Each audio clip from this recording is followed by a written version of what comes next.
for the Guap Academy. I Mhm. started real new, like at ground zero, not knowing anything. And I've been in the academy, and some of those videos are still above my learning curve.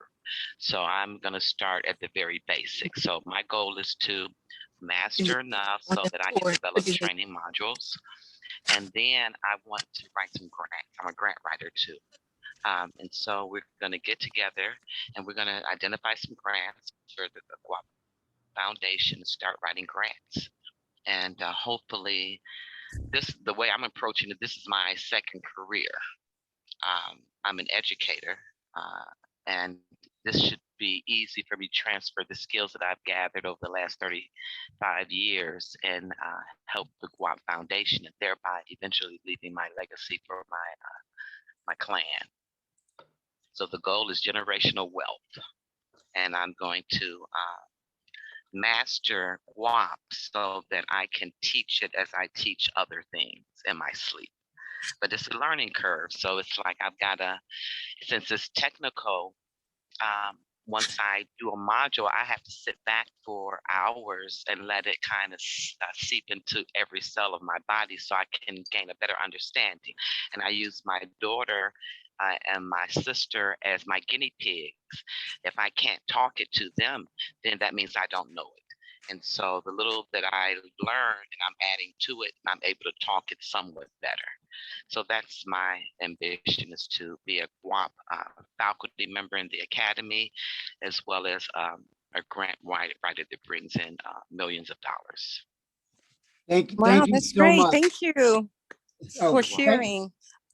Is Jim Bell in the house? Is oh, there something that Patricia, you can talk to this community about today, Patricia. especially to those who are new, Hey, explaining to them what is the benefit of maintaining or acquiring a masternode with Guam?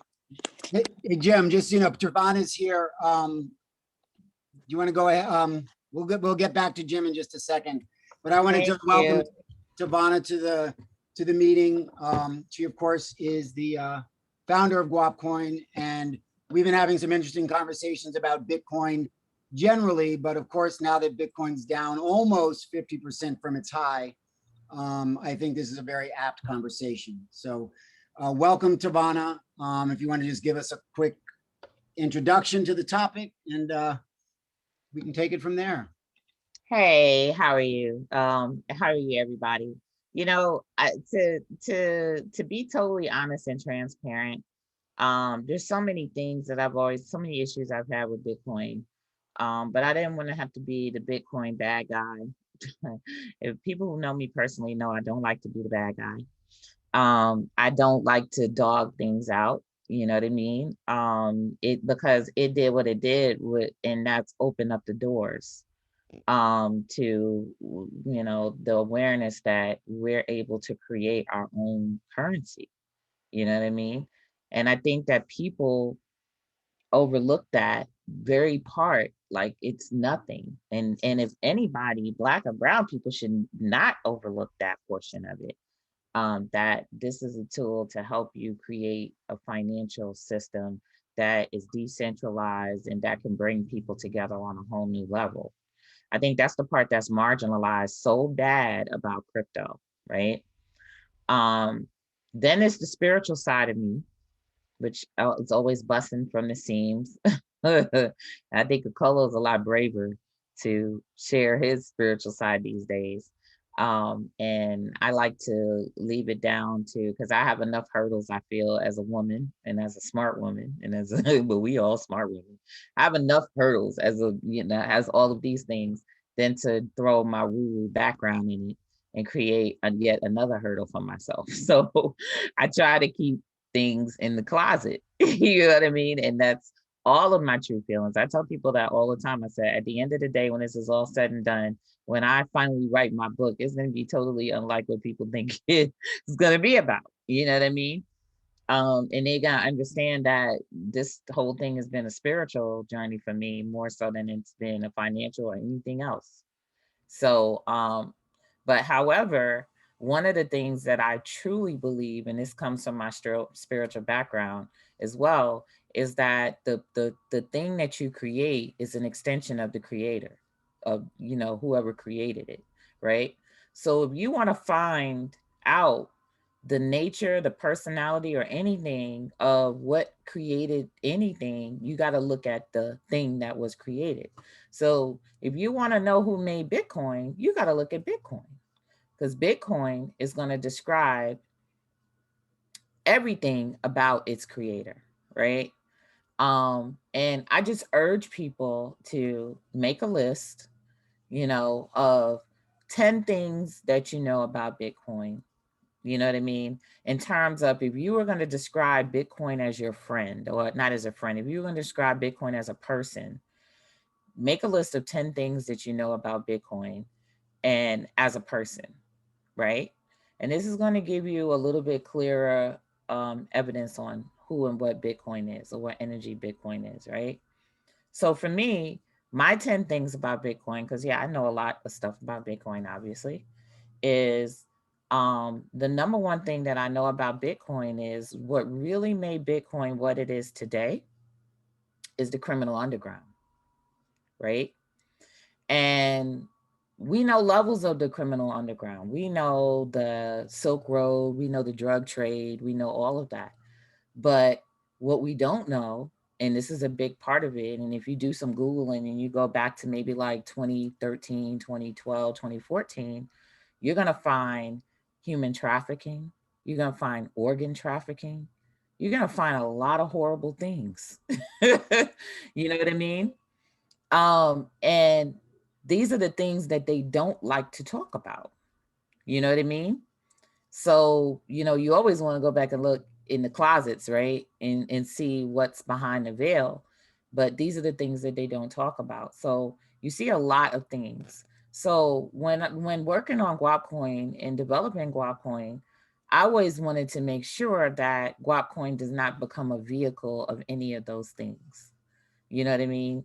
Does not become a facilitator for, you know, death per se. You know what I mean? To convert to money. And it was a fear that, you know, maybe some nefarious people get a hold of it and start doing some things with it. But the amazing thing is that has not happened. And the people that I've met in Guapcoin and have come to Guapcoin have wanted to use Guapcoin for such altruistic purposes that it shows me the extension of myself in Guapcoin. So it's like the people that I attract are me, right? And the people who Guapcoin attract are essentially me, you know? So to take it to the spiritual side, that's why I wanted to start it with that. I think it's very evidential that yes, with all of these cryptos are going to do, they're going to be an extension of whoever created them, whoever launched them, whoever developed them. So back to Bitcoin, right? So we've had many different evolutions of Bitcoin, but one of the other gripes that I see with Bitcoin is I haven't really seen it do anything good for anybody. I haven't seen it do anything good for the community. I haven't seen community centers spring up and they said this was paid for by Bitcoin. I haven't seen homeless people taken off the street and it said this was paid for by Bitcoin. I haven't seen people eat that are hungry and it said this was paid for by Bitcoin. You know, now recently I've seen this Bitcoin pizza thing come up, you know, that they have Bitcoin pizza now and you can order Bitcoin pizza, but guess where the money goes? It goes to the Bitcoin developers.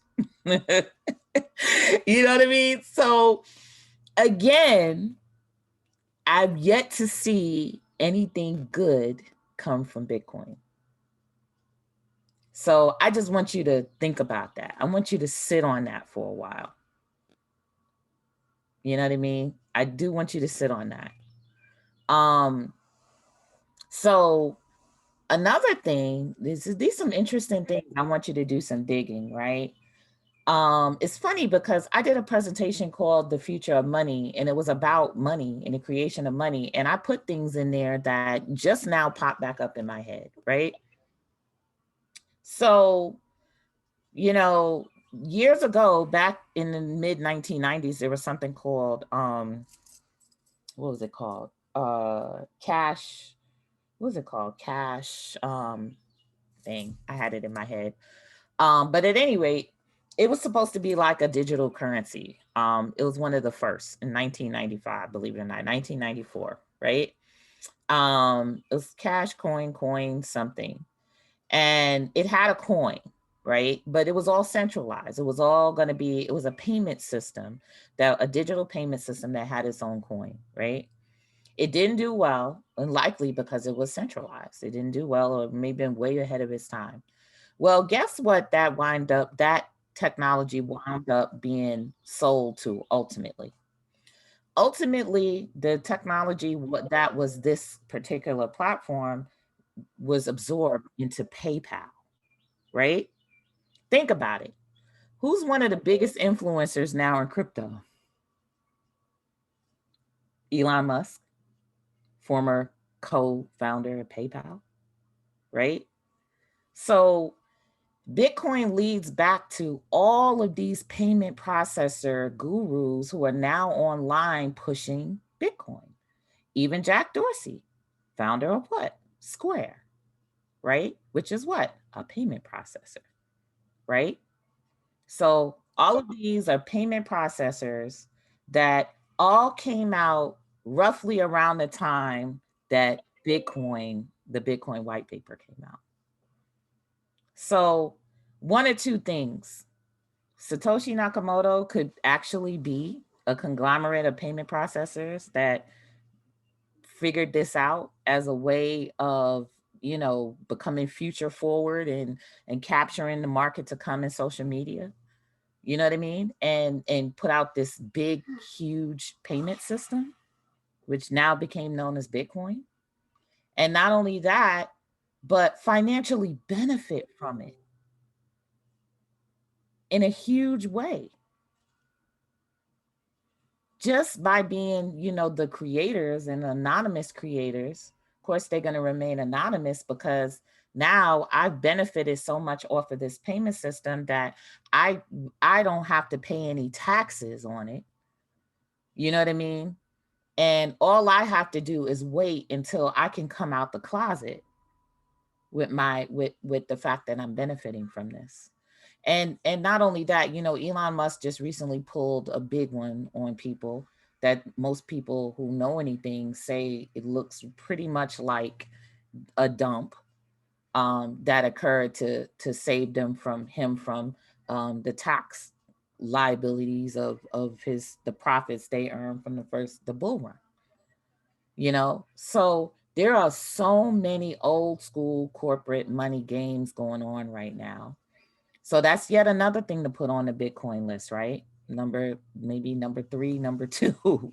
you know so you have trafficking, you got old school monopoly. Let's monopolize, let's manipulate the market games. um then the next thing is, let's intimidate anybody else who would want to do anything different, right? By calling altcoins shit coins. You know, let's be Bitcoin maximalists and say that there can't be anything else, legitimate. Believe in this, you know? So that is almost number one, right? Which is the religious belief system, that's been created in this one world, one money, one thing, you know, that's trying to be created, right? Don't look over there, look here. Don't pay attention to that, look at this. Don't believe that, believe this. You know what I mean? And it demean the fact that they actually demean so many people who really, myself included, which would be an altcoin, and us who really have good intentions for what we're trying to do, because the only people that know you have good intentions is you. And I know that we have good intentions for what we're doing. So the list goes on and on and on and on. And it definitely does not look pretty. You know, if you want to add another thing to the list, and I was discussing this with somebody else, and this is this whole hodl mentality. Instead of teaching what we could be doing with this, actually, you know, how we can be transacting with one another, and how we can be saving small businesses, and how we can be using this in an everyday scenario, we're instead being pushed down this hodl mentality of gathering and acquiring crypto and sitting on it. You understand what I'm saying?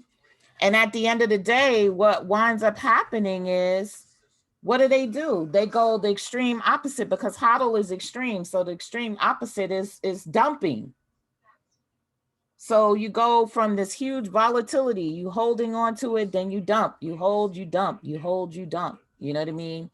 Greed, loss, greed, gain, greed, this, all of that. So again, not yet. So then, I'm sorry, my daughter is coming in and asking for my phone. But again, this is the list. So the good things that they say about Bitcoin, and that would be people that look like us, Black and brown people, and regular people, just honest people, even whether they're, you know, allies, you know, white folks, Asians, Mexican, whatever. The good things that they have to say about Bitcoin, and they have many things, good things to say, but they are not things that have manifested. They are still dreams. You know what I mean? They are still, well, this could happen. These are should have, could haves, would haves, and not what are we doing right now? What's really happening at the moment? So that's a red flag, right? That's yet another red flag. You know, so what have you built that's beginning to flourish and function that is based on Bitcoin? What do you have to show for it? Other than a bunch of campfires on Clubhouse or wherever else, you know, dreaming about what could be, but not what is.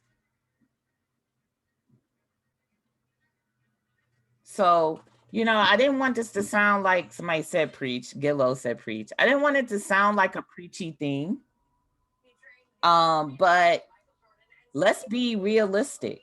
Let's be grounded. Let's do the things that actually build a community that is going to survive whatever's to come, and begin operating like, you know, begin operating in the mode of things to come, and begin operating in solution mode. And I'm proud to say that we're doing that. I'm proud to say that we're doing it, period. Whatever anybody say, I don't care if it's 10 of us, 20 of us, 100 of us, we're doing it. No dreams here. You know what I mean? We know that it could potentially be, you know, really great, especially for early adopters, but we're so focused in the moment on the adopters right now and doing it right now, that that's what we're focused on. That's what we're doing. We ain't dreaming. We're actually doing it. So, you know, so I wanted to start out with that, and again, get people to see things in a different perspective, and don't fall for the things that they expect us to fall for, because this is what they expect us to do. They expect us to drink the Kool-Aid each and every time, and that's what we do. You know, but You flip the script and be practical now.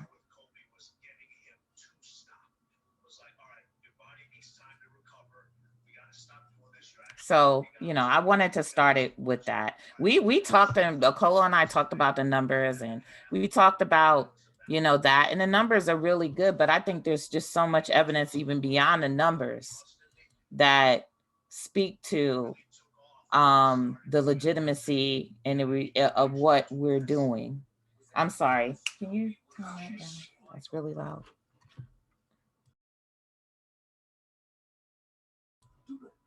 So, you know, so again, you know, I wanted to start out with that and kind of leave you with that. So you could think about that and you can examine it for yourself. And you'll probably see it more and more and more and more. You know, so our chains are appearing to be yanked and yoked by Bitcoin to do this, to do that, to hodl, to believe, to thing. And to me, those are the same old concepts that I questioned when I was a child. You know, that's why I was a strange child, because I questioned everything, you know, and those are the same things that I questioned. And that was just under the auspices of various religions, you know. So now this is a new religion of money. And mind you, religion is different from spirituality. I'm not saying that you can't have spirituality, because I have spirituality, but religion is different. You know, it got that root word rely. You know, and that spirituality is that inside stuff. You know what I mean? That you try to approach from the inside, and you try to adjust your views accordingly to see things from different perspectives. And that's what you have to do in this crypto thing. It's obvious, because left and right, there are all types of games going on right now. So does anybody have any questions about, you know, what I've been talking about, or they want to chime in or something? Feel free to chime in, or we'll jump in, or something like that. Sure, Feel free to raise your hand. I'll call on people as they do. Okay. Oh, Lloyd, you want to go ahead? Yeah. All right, go ahead, Lloyd. This is Lloyd Pearson of Blackified. I'm the creator of Melanin, which is a similar, when we're in a similar space. But I agree with all the points that you make, and I also repeat those same things. Matter of fact, I was in a very heavy discussion both last night and this morning with those who consider themselves to be crypto investors. And the things I continually point out, when it comes down to it, is the difference between, investing and gambling. And most of what people are doing in the cryptocurrency space is that they're gambling, right? They're buying something, hoping it goes up. And the whole argument that the people have for Bitcoin is, oh, it's a store of value, which it may be, but the problem is not a maintainer of value, right? And so typically where this value is coming from is how many, the supply and demand tokenomics, which doesn't really do anything, because part of the reason that people are getting in trouble in the crypto space is because they're treating these cryptocurrencies like they're securities. And so when you treat them like securities, that's when the SEC comes into play, right? Right. And that's where those tax problems come into play, because they're not treating it like an actual currency. It's not, and key word when it comes to currency, it's about circulation. There's no circulation going on in the crypto space, or very limited. And there's very few, when you look at a lot of the blockchains, there's very few blockchains that have much utility, that have much of an economy behind them. Bitcoin has absolutely zero. They have a few situations where you can actually spend it, but because of the way Bitcoin is being used as a security instead of actual currency, it makes absolutely no sense to spend Bitcoin. To spend Bitcoin because, of the potential when it comes down to the value ability to rise and fall.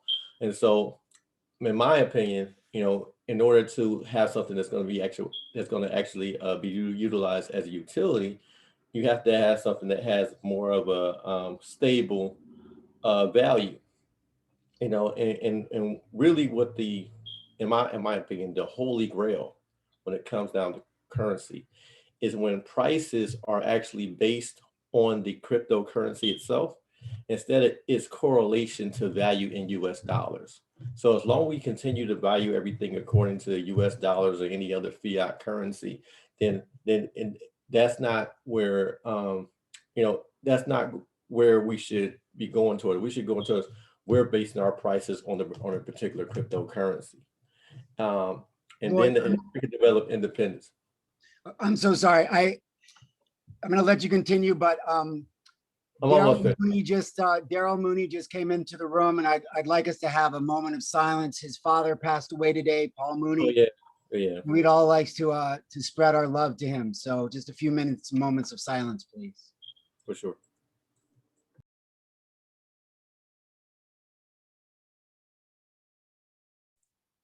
Daryl is a new person to Guap.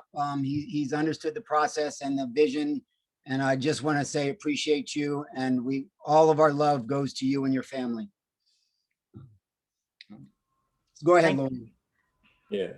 And so I have a similar vision in the sense of us having currencies where we can actually utilize to create an economy that isn't as reliant on the fiat currencies where it's actually being utilized, and when you go to stores, when you're actually being utilized on websites.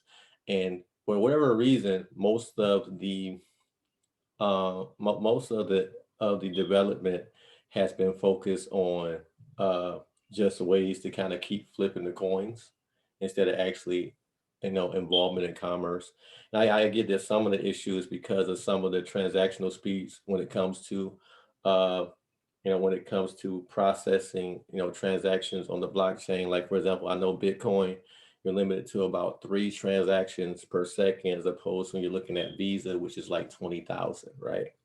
And so there are some efforts to improve that, but I haven't seen as many efforts to improve there being an ecosystem for utilizing these currencies. Very limited efforts. And I think once we crack that code where you can when you actually build a full infrastructure for these currencies, that's when you'll start to see a real explosion, because now it's actually usable instead of like pretty much utilizing it as alternate stocks, but nowhere near the information available to really invest uh, intelligently. I'm done. Thank you, Lloyd. Thank you. I appreciate your input. I mean, because you're definitely totally, on point as well. And I appreciate your participation and definitely want to learn more about your project and stuff like that. My vision of the future, of course, is that, of course, there's going to be communities of currencies. I mean, look at it now. There are countries with currencies. There are countries, every country has their own currency until until Europe decided to pool together some countries and do the euro. Prior to that, there were independent currencies, and quite honestly, since they pulled together to do the euro, things have gotten a lot more volatile. You know what I mean? Like, it's like marginal, it's like, let's all get together and do this one thing.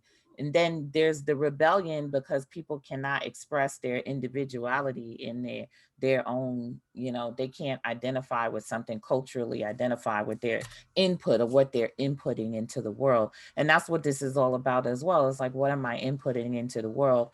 And I want to be able to express that all the way through, you know what I mean? So I think that in the nearest future, there's still going to be various currencies that represent, because they say the phrase money talks, right? So what also talks with having money that talks is having something that could speak for your cause, or speak for your mission, or speak for your ideology. You know what I mean? Because you can turn around and now say, well, I'm not going to spend my money here because they don't support X, Y, and Z. So hey, you can suffer not getting my money, my products, or my whatever. So now you have a new type of you have a new type of activism, you know, and which is financial activism, you know. So we all see it coming, and we know it's coming. They know, we know that money is going to be the best expression of our value, you know what I mean, to each other and to the world. And being absorbed under something like Bitcoin is not going to be the it. So I don't understand how Bitcoin maximalists could even think that that was going to work. You know what I mean? Or that was going to, I don't get it, but they can convince people that it might work.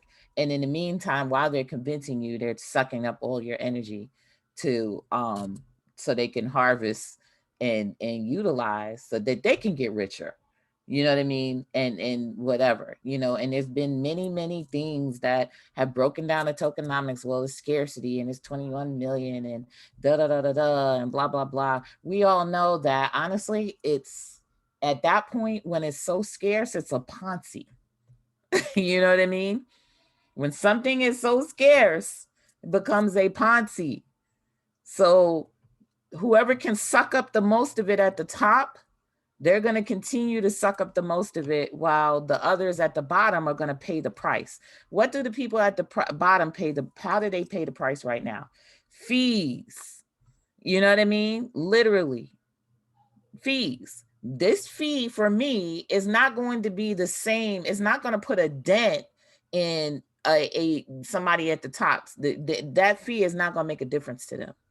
But that fee could make a difference to a family, you know what I mean, that decides that they're going to start using their Bitcoin to buy some bread. You know what I mean? And the fee is greater than the price of the bread. You know what I mean? So this is just simple logic to me, you know? So you're saying that this is going to eventually even out. When? You know what I mean? When is going to eventually even out? 2, 3, 4 years down the line, 5 years, 6 years, 7 years? Well, we don't have that much time. You know what I mean? Po folks don't have that much time. You know, they want solutions now, and we can give them solutions now. We can create solutions now. We don't have to sit around and see what might happen. And then you got to rely on greedy people to facilitate that process.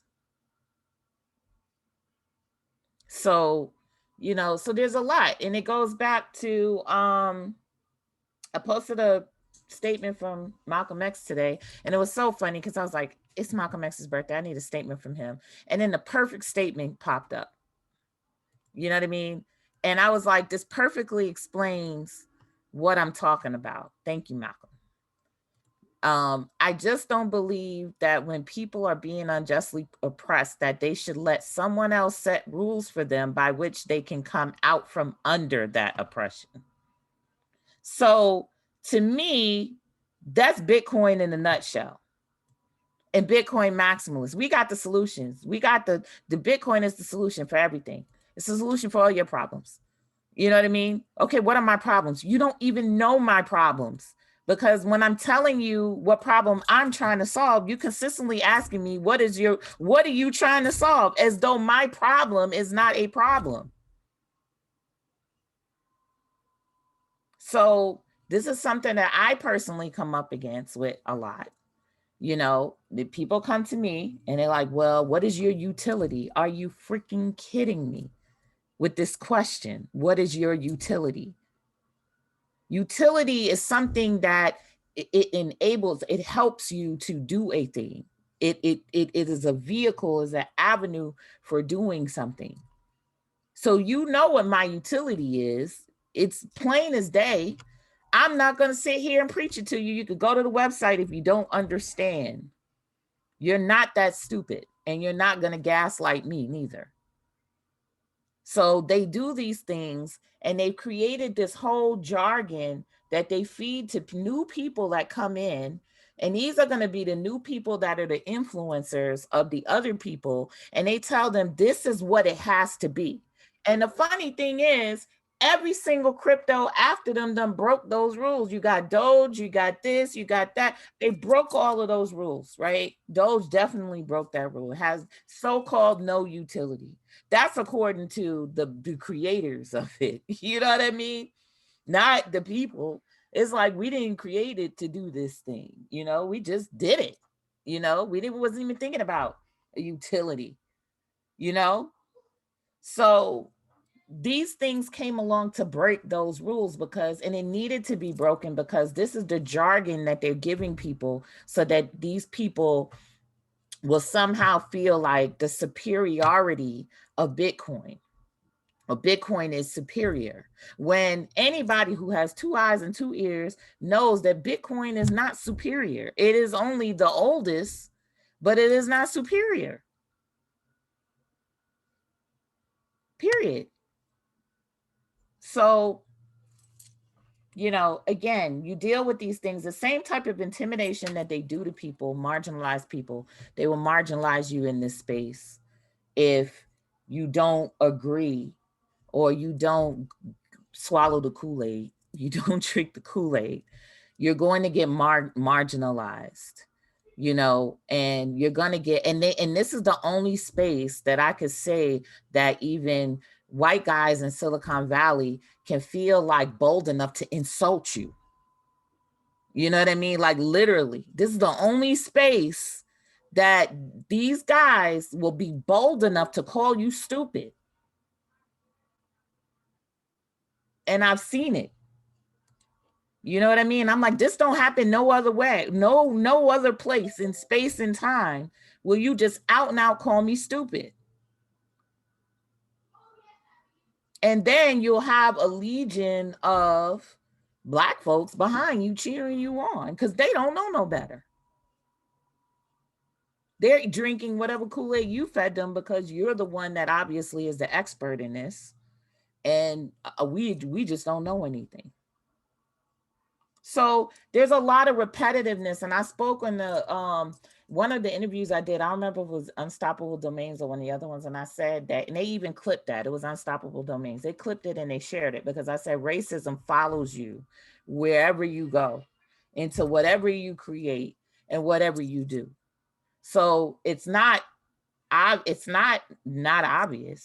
you know, but you know, because this is a new technology, people feel like, well, I don't want to dirty it up with that by saying that because I don't want to dirty it up because this is like this new savior. Nah. You got to see where the utility, where the value in it is. And the value is in the technology itself. The value is in what doors opened up to the world, like what things have been uncovered, what myths have been dispelled, because people even thought you could not create your own currency. When I first launched Guap, do you know how many people threatened to turn me into the feds? Because they said what you're doing is illegal.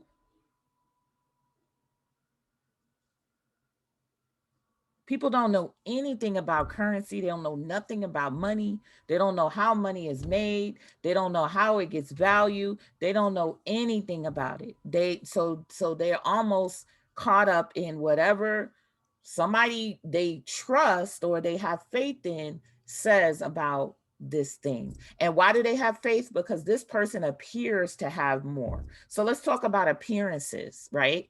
It was only 2 years ago when Elon Musk was saying he didn't have no cash.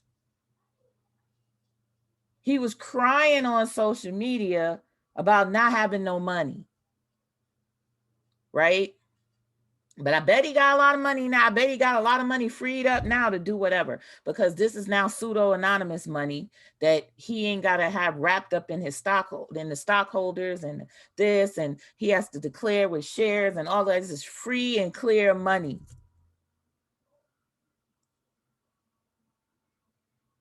But it's all an illusion because you're looking at this person as an expert because you think they have money. And I'll use, for example, the Winklevoss twins, right?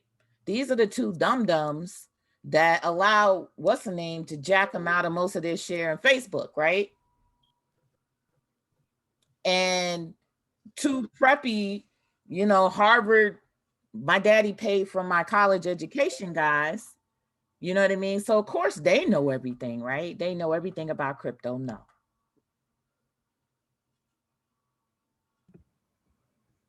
Somebody asked, do we need Coinbase? And you know what? We don't. But unfortunately, we got so many Black folks that think we do. So it's almost like going back to the plantation to pull some folks off the plantation to get them here because they think that that's what we need. So every email we get, every message we get is, why are you on Coinbase? Why you can't be? When you get on Coinbase, I'll do it. And when you do, you know what I mean? And they don't even realize that Coinbase is like got such a racist culture that most of the Black folks there left, quit, kaput. You know what I mean? They don't even know that. They don't even know that the founder, you know what I mean, basically said, I could give a rat's ass about y'all. Blah, blah, blah, deal with it, blah, blah, blah. All of these other things. They don't even know all of that. So again, I like to use the term plantation because they're rustling us back onto the plantation. So we got to go back to the plantation and break out these people. And then, we could have our financial freedom. One thing I wanted to add, Devana, is within our ecosystem, when somebody uses Guapcoin to buy something from a merchant, we're keeping it within the ecosystem, and in both directions, somebody's benefiting. Also, every single time somebody sells Bitcoin, I mean, not Bitcoin, every time somebody sells Guapcoin or buys Guapcoin, two people are benefiting. Every single time, two people in our community benefit. Every time you buy Bitcoin, there's a 99.999999999 chance you're buying it from a white guy. So who's it supporting? Who's it benefiting? And I'm gonna tell you straight up, there's a whole lot of folks, like Getlow said, that are utilizing their guap. They have master nodes. That is changing their lives. That is changing their lives. I'm gonna tell you straight up, I've got a friend of mine who is on disability, and he uses his masternode to support his income right now. Not tomorrow, not in 10 years, not in hopefully someday. I did the math one day, and if my math is wrong, please somebody correct me. If you buy $500 of Bitcoin, when it was higher, now it's almost half the price of its high. But anyway, let's say you buy $500 worth of Bitcoin. And the highest, I don't know, someone throw in the chat some numbers. What's the highest Bitcoin you think? What's the highest you think Bitcoin's going to get? At this very second, $1 million. So do $1 million. All right. So right now Bitcoin's at 35,153. And let's say $1 million. Please someone correct my math. Tell me I'm wrong. If you take $500 and Bitcoin gets to $1 million, you've got $9,000. You've got $9,000. Now, in the past year, how many people got $9,000 in our community? A freaking ton of them. Some of them got $10,000. I know somebody who bought a Jaguar from what she got from her PPP. No, it's nobody on this call. But like, people got money. Now tell me, somebody, please tell me, has the wealth gap closed in this past year with some people getting $1,000? Actually got wider. Because what we're dealing with is we're not dealing with money per se. We're dealing with patterns. We're dealing with having to create something or work on something that changes patterns, changes minds, and builds value alongside with it. You know what I mean? Building value with something is that mode of exchange when you're exchanging with someone that does a service or has a product and in your community, and you're exchanging your, you know, these things in the community, and then that money is going to someone else in the community that's exchanging, and is doing that type of circulation, is building a pattern that closes the wealth gap. That's one of the posts I posted about Greenwood, about Black Wall Street. I was like, literally, like, Black Wall Street was so segregated, and it had to be, because they didn't actually have any choice, right? But it was within that segregation that they were able to raise their median, just their regular what you call salary was far above our today's minimum wage, just on the average. And the dollar circulated up to 100 times in their community, up to 100 times. So, and that's what they achieved. So what they did, and that's why we keep pushing back to Black Wall Street, because they created a template that helps work on these patterns, these values, and understand that you can value yourself. Because in our community, we can't understand how people can come and build businesses in our community and they flourish, and we have businesses that don't flourish in our community. We can't understand. We think that it has something to do with money, but it has something to do with values, right? And it's an issue because if you are, you know, a product of institutional slavery here, and you had so little, not only had so little, but promised so much, promises not fulfilled. You know, you didn't know if tomorrow was going to be different from yesterday. You know, it's a pattern of such shaky ground, like you're on such shaky ground. And that's a pattern that has been passed down and passed down and passed down and passed down, right? That breaks the whole potential for creating anything long lasting, any legacies, any whatever, because you're constantly on the defense. You're constantly wondering if you're going to lose everything. And everything is a loss anyway, even an investment. You invest in something, you're looking at it as a loss, not a gain. You know what I mean? So something has to happen to work with the entire community in such a way that, and we've already identified it, that was working on supporting the businesses in our community, keeping the money in our community. We already know that. But the problem with that is the money ain't our money. You know what I mean? It's not our money. And the the data just kills it. The data can come out to say whatever it says, and the data is the law, and that just kills the whole process. You know, what are the numbers? What type of impact that we really make? We know impact takes time, but the only time that you can sit through an impact and see it all the way through to its fruition is when you can actually see the data and the growth, when you can actually see that it's growing, that it's working, and actually visibly see these things, you know, and see these things in the data. It has to be, the numbers don't lie, you know. So if anything, we need data too. We need data. And this is the type of thing that can help us get some real clear data on our impact and our value in this country and in this world. I don't want to know that we spend trillions of dollars. Okay, we spend trillions of dollars. What amount of those dollars goes here? What does it go here? What is it spent on? Oh, well, if a portion of this dollar is going here, then why not we reroute it to this other source? You know what I mean? Let's do this.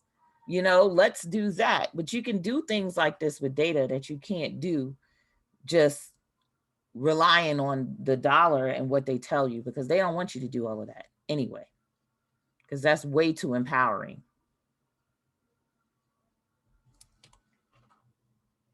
Someone says the Black Wall Street is a black wallet, is a black owned cryptocurrency wallet coming out. Just saying, I started out as a supporter of JGuap. However, the discussion didn't highlight that community aspect of Bitcoin. There is a black owned exchange that sells crypto, and there's also a very large community of black Bitcoin holders. What we said is, where is the evidence of the good that Bitcoin is doing in the community? Because that type of evidence will get talked about. Bitcoin built a complex in the community. This was paid for by Bitcoin. This Bitcoin is and see, you're talking about, yeah. So this is what we're talking about. The evidence of the things that we could do right now, not hodl, not sit on this money, but what type of reinvesting are we doing right now with Bitcoin? What is Bitcoin doing for Black people right now? Because this is what people are going to want to know when they all of these people who represent mass adoption. That's what they want to know. They want to know. They're tired of dreams and this and that and blah, blah, blah, and being sold. They're tired of MLMs and blah, blah, blah. You know, they washed out, they're burnt out of that stuff. You know, now we want to see some real results of what this really is doing.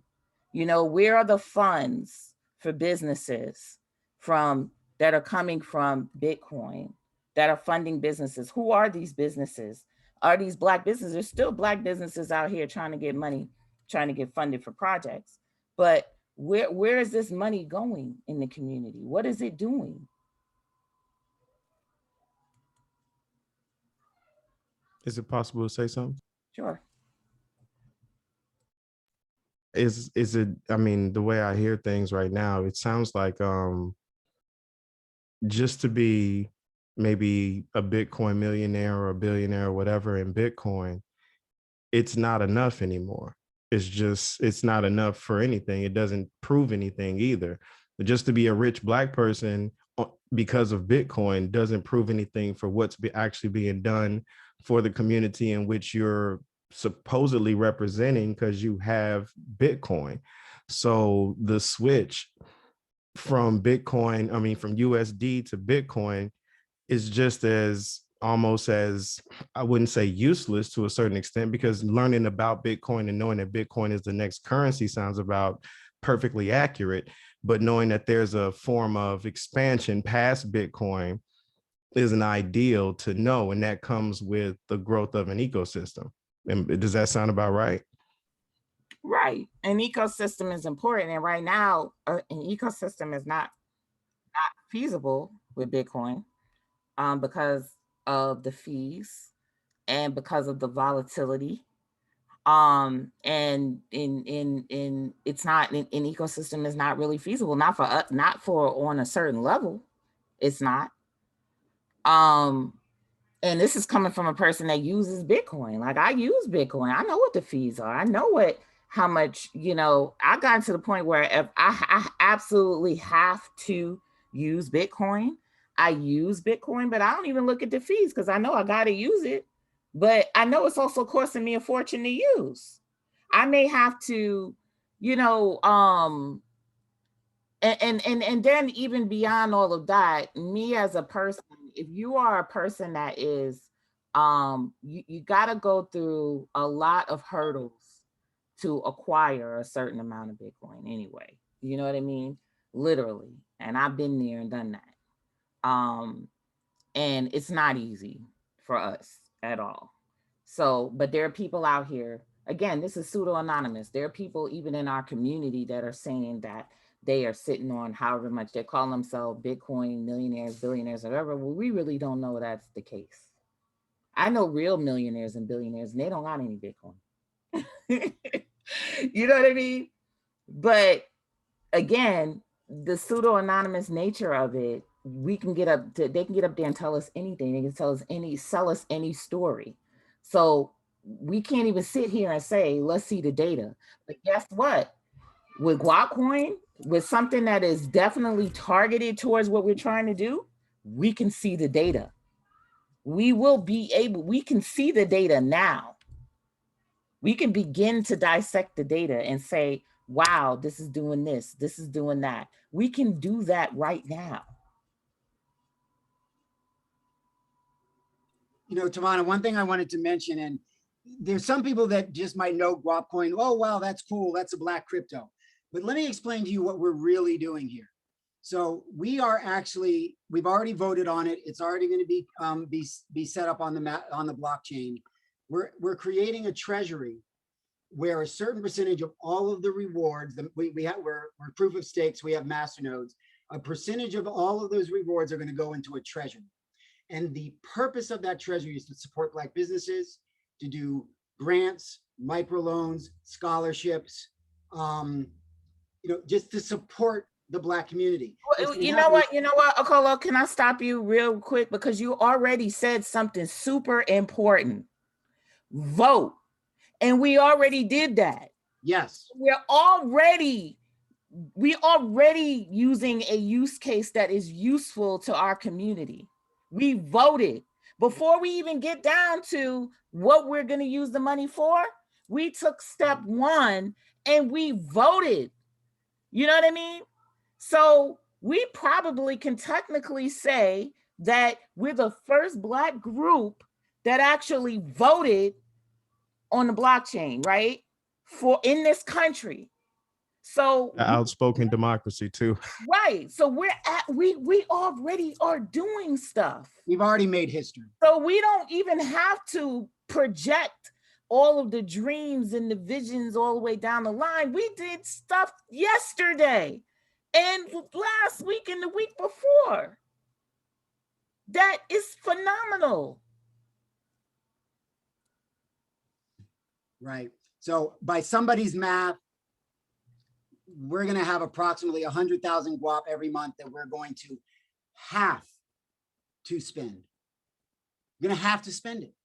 So that means that if the proposal doesn't get voted on and approved, that money just the guap never gets created. So we're going to be incentivized to support Black businesses. Show me any Bitcoin group today that's being incentivized and actually is supporting Black businesses. Just, Corey, go ahead.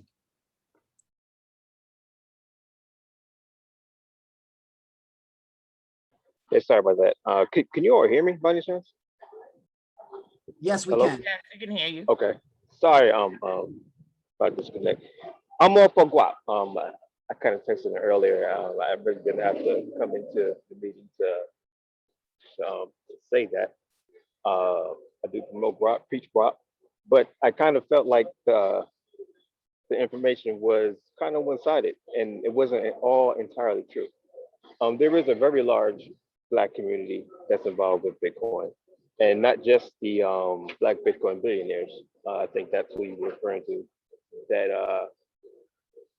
a large part of their population is on Clubhouse, but they also have large networks outside as well, very active in the community with events. And there are also other members other than the Black Bitcoin billionaires that are Black members and do things for the community. There's also a Black crypto exchange. They sell cryptocurrency as well. One of them is in California. And also one of the messages that I did get was just now.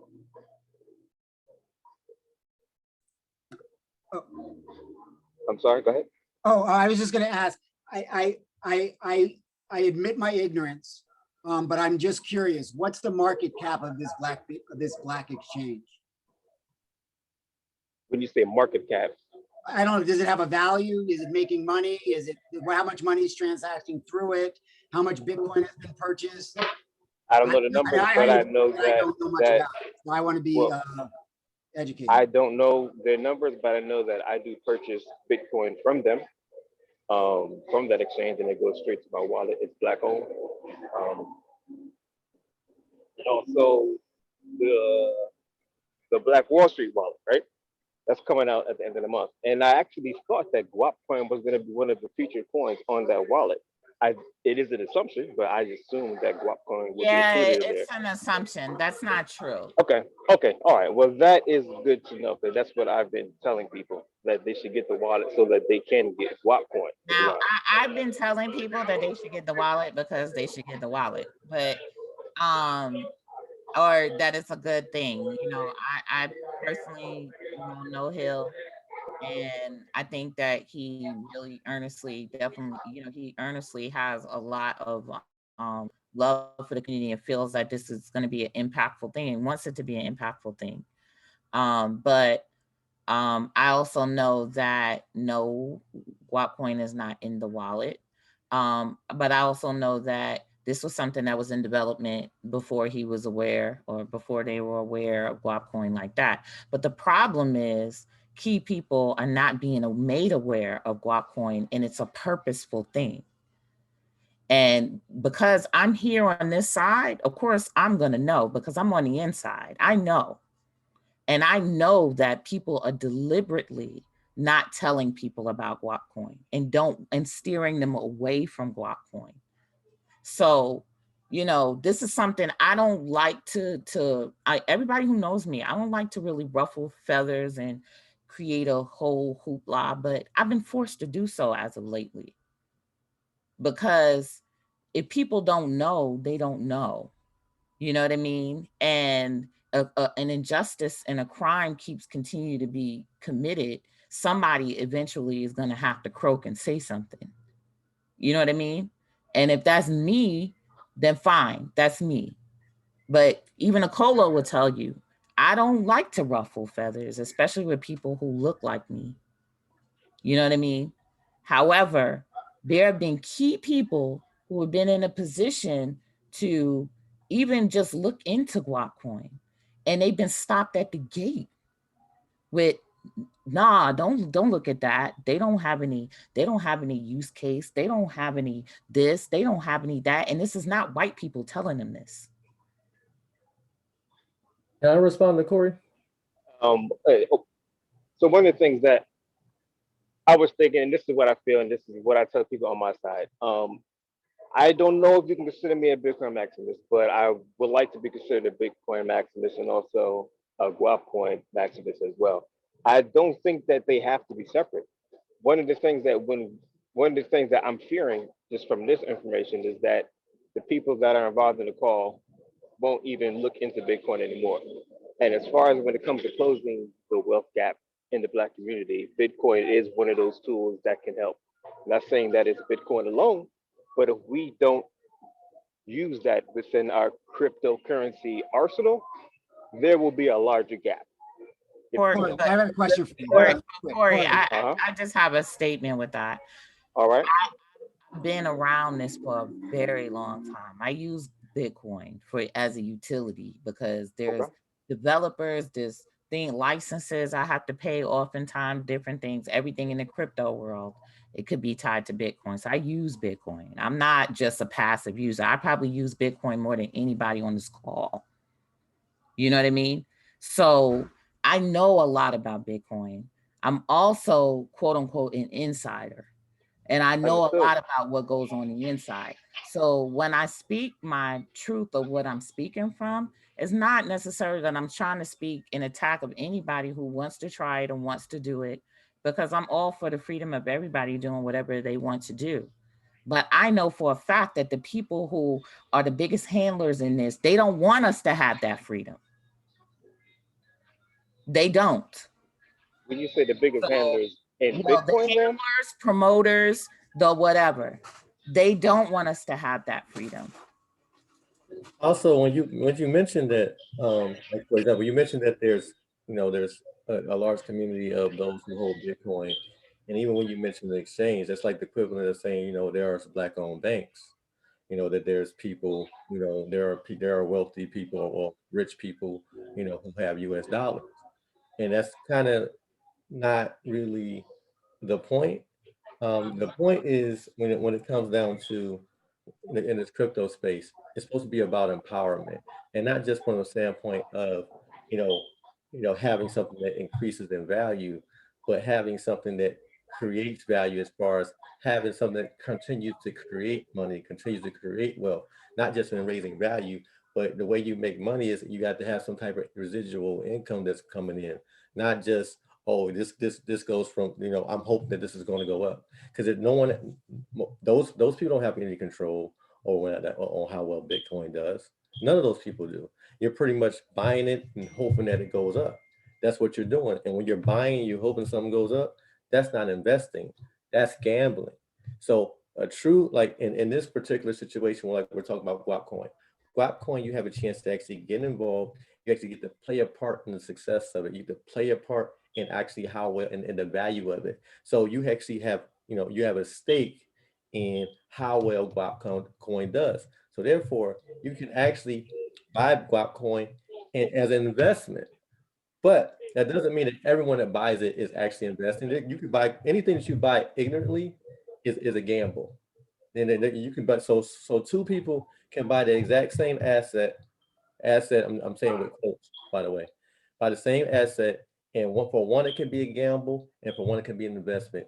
And when it comes to this crypto space, 99.9% of the people who are involved are simply gambling. They just feel like they know what they're doing, and which in most situations, people get comfortable, and guess what? In a matter of time, because it's actually the big players who control it. So all it takes is a few of the big players to take their money up out of Bitcoin, and guess what? Everybody loses their damn money. And that's how it works because, actually, Robert Kiyosaki wrote a book a while ago called "Who Took My Money?" Because when it's not about, the money doesn't just go disappear out of thin air. What happens is, when the value goes up, it's somebody else. It's in order for you to gain, or in order for someone to gain, like in these markets, someone else has to lose, and typically it's going to be the little guys that lose. All these systems are set up so that the many can support the few. And so it's very important to understand that what those people are doing is not that so much as empowering them. They are being utilized as pawns in that game. Bitcoin don't have no economy. It doesn't even feel like they're aspiring to build an economy. And that's what's been the puzzling thing about space is if you're going to have a currency, in order for a currency to have real value, there has to be an economy behind it. And there's no real economy behind Bitcoin, despite the fact it's the oldest Bitcoin. It's the oldest blockchain currency out there. Really, the one that has the most value as far as actual utility would be Ethereum. Ethereum has a huge economy behind it. Bitcoin itself, no, and part of it is because of how it's designed. But and so it's not, and I'm not anti-Bitcoin. That's not where I'm coming from. Is what I am anti is anti-gambling. I am anti-gambling, but I'm definitely pro us investing and being smart about it. And most of the stuff that we're buying into, even to those that call themselves getting educated about it, is a bunch of hogwash. It's the marketing of the crypto space. Oh, tokenomics. Oh, it's a store of value. Oh, it's just going to keep going on, going up. And as they keep halving, it's going to be getting more and more scarce. What do you get from that scale? It's not the new gold, because gold actually has utility. You could actually turn gold into things. Gold also, electrical current can flow through gold. What can you really do with Bitcoin other than, buy it, hold it, sell it, trade it? Outside of those things, where's the actual utility? Where is the actual value of Bitcoin coming from? Like, there's no Um, hello, I use Bitcoin a lot. Um, I have actually use cases to where I actually send it overseas and is used as currency. I make purchases with Bitcoin regularly. So Could I'm you not make utilizing those it as a I currency. mean, I make purchases too, but quite honestly, I do it because I feel like my hands are tied behind my back. But because the sheer amount of money that I'm actually wasting, you know what I mean, in making a purchase is ridiculous. You know what I mean? So Do it. you have you utilized the Lightning Network yet by any chance? Yeah, I mean, I've used I've used the Lightning Network and stuff like Yeah. that, but the fees all along the way are still going to be what they're going to be. And Tavanya, so the reason I brought that up was because it's a whole lot cheaper for me to use Bitcoin and send it overseas than it is for me to wire cash to their accounts. That's what got me started using Bitcoin, and I've been doing Yeah, that for. there's about 100 other cryptos you could send overseas that are cheaper than Bitcoin. And But the, but wiring but money here's the is thing. not a. But here's I'm the sorry. thing. They can use the Bitcoin, so there is no other cryptocurrency that they're using where they are, but Well, Bitcoin. but see, that's the thing. we want to jump on the bandwagon of something that they can use, but we can make the other things usable too. But Stefania, they're But currently that using the Bitcoin. but that That's why but I was able to send it, and no, no, that was the no, no, no, only no. reason But because they was okay. because because of the bodies that they have, right? And this is the thing, and this is the thing. We can take the same bodies, we can put invest in making these same bodies aware of the alternatives, right? But yes, it's going to take time, it's going to take consistent effort. Those people behind Bitcoin, they had all the time in the world and they don't have any problem waiting to get to where Yeah. they got to today. We, on So the other hand, have to build this pattern in our community where we are willing to invest in the future and the now, and to take our social capital and use it in things that are going to hopefully benefit and co-create these things at the same time. We did not co-create Bitcoin. That is completely evident that we didn't co-create Bitcoin. And although Black, there are some of us that are in Bitcoin, the numbers, the percentages don't lie. It's very low. There's still a whole population of people who are going to consist of being the mass adopters that are still left there.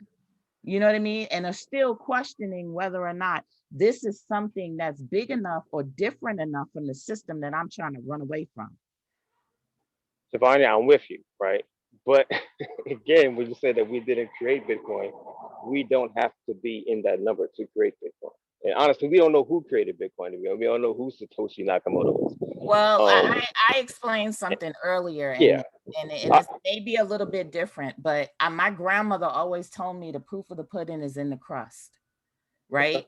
And again, if you line up all of these cryptos and you see what they are doing for us actively now and what we could do, that's what's going to tell you what is for you, what came for you from you, and what will benefit you. We can line this up and see this now. What can this do, and what is this doing for us? You know what I mean? And what has been done. And I mean, quite honestly, I mean, I love my folks, but I've been seeing some ugly stuff in the Bitcoin world. Ugly. Dripping into our community. Just the whole mentality. A mentality of superiority, a mentality of it's just been a lot of mix up of things. And I know so many people and I've come across so many people in this industry and spoken so many different places. So I'm not just pulling this out of my behind. I've been quiet up until now about certain things, have not called people out. You know what I mean? Sometimes I wish I was a Minister Louis Farrakhan, because God knows if I was, it would be some problems. There'd be a lot of fire coming out of my mouth right now. You know what I mean? Honestly, I do. And I picked him out because I think my mom is a mini Minister Farrakhan in my home. And she gets on me all the time and pushes I'll me. do it for Like, you, okay? I'll do it for you. Well, I want to address something real quick. Somebody in the chat asked, how can you live off of Guapcoin? So I'm just going to give you like the really quick one. We are proof of stakes. We have master nodes. What that means is after you have a master node set up, you essentially have a money tree in your computer. Every single day you wake up, you have created more guap. So you've got your principal, just like you have a CD. And now you can earn interest on it, quote unquote, and then you can spend that interest and you keep your base level. Jim Bell, who is on this call tonight, and you can see the video on my YouTube, youtube.ocolo.org. I'll put it in the chat. He's determined that the return on investment on a Guapcoin masternode, the first year is approximately 70%.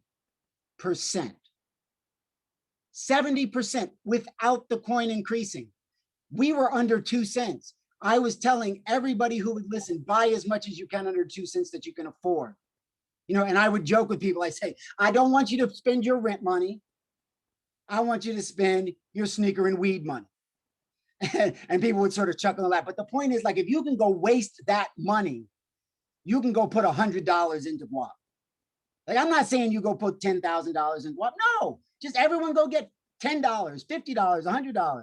You're going to tell me that that's not worth doing? So we have these masternodes. You know, I haven't even looked recently how much money I'm making every day, and I can choose to either keep it, have it grow, build more masternodes, pull a piece of it off, take some money out, go do something, reinvest it, diversify, whatever. I'm right now. Yes, there are people. See, the hodl mentality. People used to say hodl Guapcoin, hodl Guapcoin. You know what? I'm now anti hodl Spend Guapcoin, it. because if you go and you sell $1,000 worth of Guapcoin, somebody has the opportunity to buy it at a cheaper price than what's currently on market. And the person who sold the Guapcoin now has $1,000 USD in their pocket that they can go pay the electric bill, they can go pay their gas bill, and they can go pay their rent. Right now, today, Get Low, I'm sure he's going to talk about it when he talks. He has actually started a business almost 100% funded by Guapcoin. Yeah, and I have a friend who was the biggest skeptic of ever. Even being my friend, he was a super skeptic. He had finally gotten his masternode. So I think it was sometime last year. It was off of his masternode he built his whole crypto portfolio. Now worth thousands and thousands. He had he got Doge, he got this, he got it off of Guap. And he was like, I cannot believe, what I have amassed. I mean, he thanks me all the time. He can't say his little snide things anymore. He can't do any of that anymore. And it was from that he got his brother to get a masternode. His brother got a masternode. Other people got masternodes. The masternodes have been the best kept secret in Guapcoin. Best kept secret. Because the people who get them, they'll eventually figure it out how valuable and worthy that is to have. Big facts. They will eventually figure it out. And yeah, you might have to figure it out, because a lot of times people don't even know they're sitting on a gold mine. They don't know what it is, but they got it. But yes, it is literally a gold mine, and it's going to be a gold mine. And the beautiful thing is, it's not a gold mine that's hogged and limited to a few individuals. You know what I mean? Literally. You're making more coins, you want to make a masternode, another masternode, another masternode. So you got 10, 20, 30 masternodes, you could do it, because people have done it. And I don't know if anyone, it doesn't murder the planet either. You know what I mean? Literally. So you're not burning up a whole bunch of electricity. You're not using up all the electricity. Your electric bill is not sky high. You're not trying to figure out how to mine anything or anything like that. It's dumb easy. So, and it's almost a gift. And if you can't, it is a gift. And if you can't see and to be honest, when I first, launched Guapcoin, or before Guapcoin, I didn't know anything about a masternode. That was like new to me too. I actually had a conversation with someone who was very big in the crypto industry. And she told me, she said, you need to make sure that you implement masternodes in this coin. And I said, okay. And that was the best piece of advice I've ever gotten in my entire life. I want to say that if anybody knows anything about this cryptocurrency space between Bitcoin and proof of work and proof of staking and having masternodes, that's a whole blessing in itself. Just the space that mining any currency could take up alone is just a pain in the butt.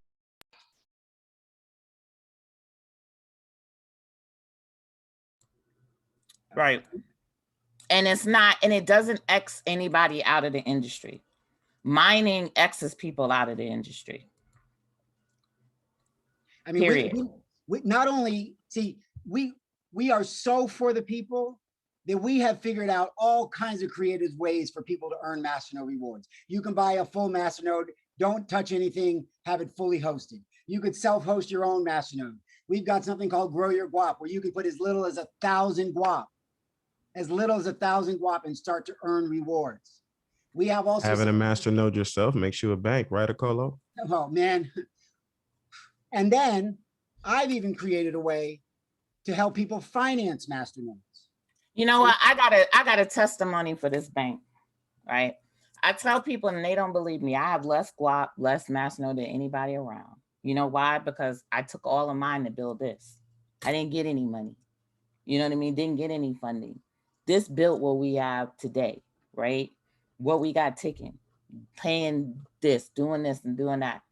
But I was actually on 2 occasions able to go to one of the earlier investors, who is a woman, who used to work for Comcast, and she probably has more masternodes than anybody now. And she could, anytime I need a loan, that's the bank I'm going to. I go to her, literally. And she probably on the call right now. You know what I mean? Or well, actually, it's a couple of them.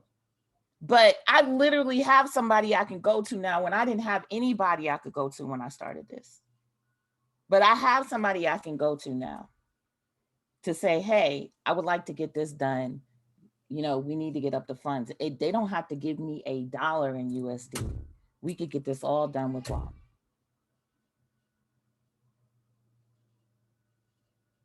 Yeah, so, people can sleep if they want. People can sleep if they want. But, we're sitting over here. We're looking at our balances. We're looking at our net worth increase. Guap had a big pop. For a few hours, I was a millionaire. We'll get back there again. It's not a problem. And don't worry, Tavon, anytime you need guap, I got you back. Man, I'm about to borrow guap from all y'all. I hope y'all. Hold on. There's about $8 million worth of guap that you can borrow. And I know that, but see, that's why I'm not crying. That's why I have so much faith in this. That's why I'm not crying, because first of all, what makes me happiest is the fact that all of you guys are prospering off of this. Like, that makes me happier than anything. I can't explain how much. I mean, deeply, I cannot explain how much. Right. And this has been a blessing of all blessings. There's only so much. I don't want to make there's a line between bragging and just feeling blessed beyond belief and just wanting to jump up for joy. But from the moment I've met, and let's get this straight, I have not met Tavania yet. I've not seen her face physically in the physical form outside of conversations.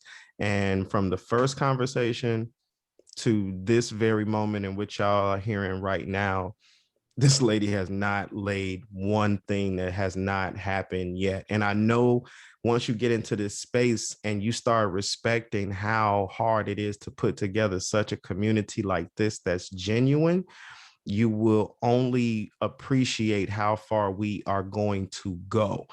And you won't even understand how far we've come.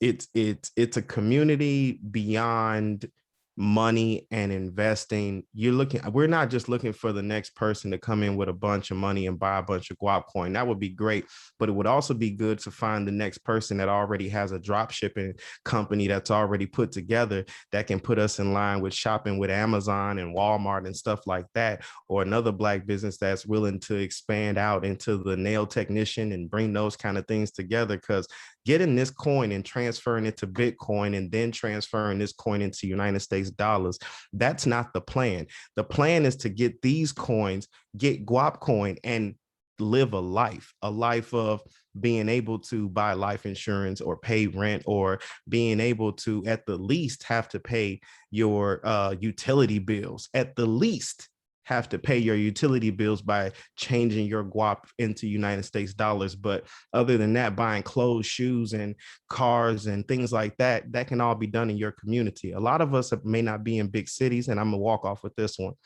If you live in a big city like Chicago or the East Coast, there's a little Italy, there's a Chinatown, There's a Jew town. There's all these different towns out there, but there's no black town, and there's no guaranteed little Nigeria or little Haiti or something like that. But inside of all of these little towns, they have found a way to keep the United States dollar and circulate it and build the community up and hire the community and clothe the community and medicate, give medical attention to the community because they kept that dollar inside.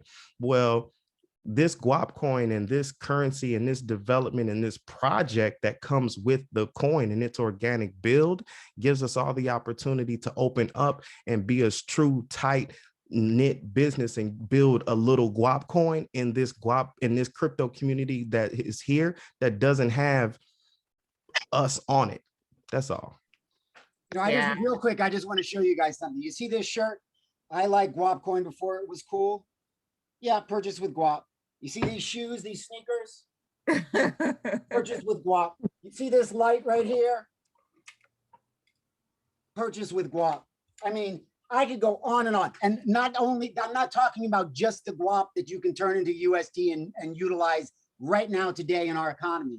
I'm talking about the vast number of merchants that we have right now that are accepting Guap. Right now, we are, this is a use case. I'm going to use the low numbers. There was a merchant that came in. Let's say that he sold $1,000 worth of guap. He was selling shoes. I bought some. I bought some $300 shoes from him. Maybe they were 200, whatever it was. This guy was making bank in guap, and it was all when guap was around 2-3 cents. Now, guap's at around 15 cents. Let's just do the easy math. Let's say it was 5 cents and now it's 10 cents. He made $1,000 worth of guap that's now worth $2,000. Where do you get that kind of rate of return in a retail store? Where?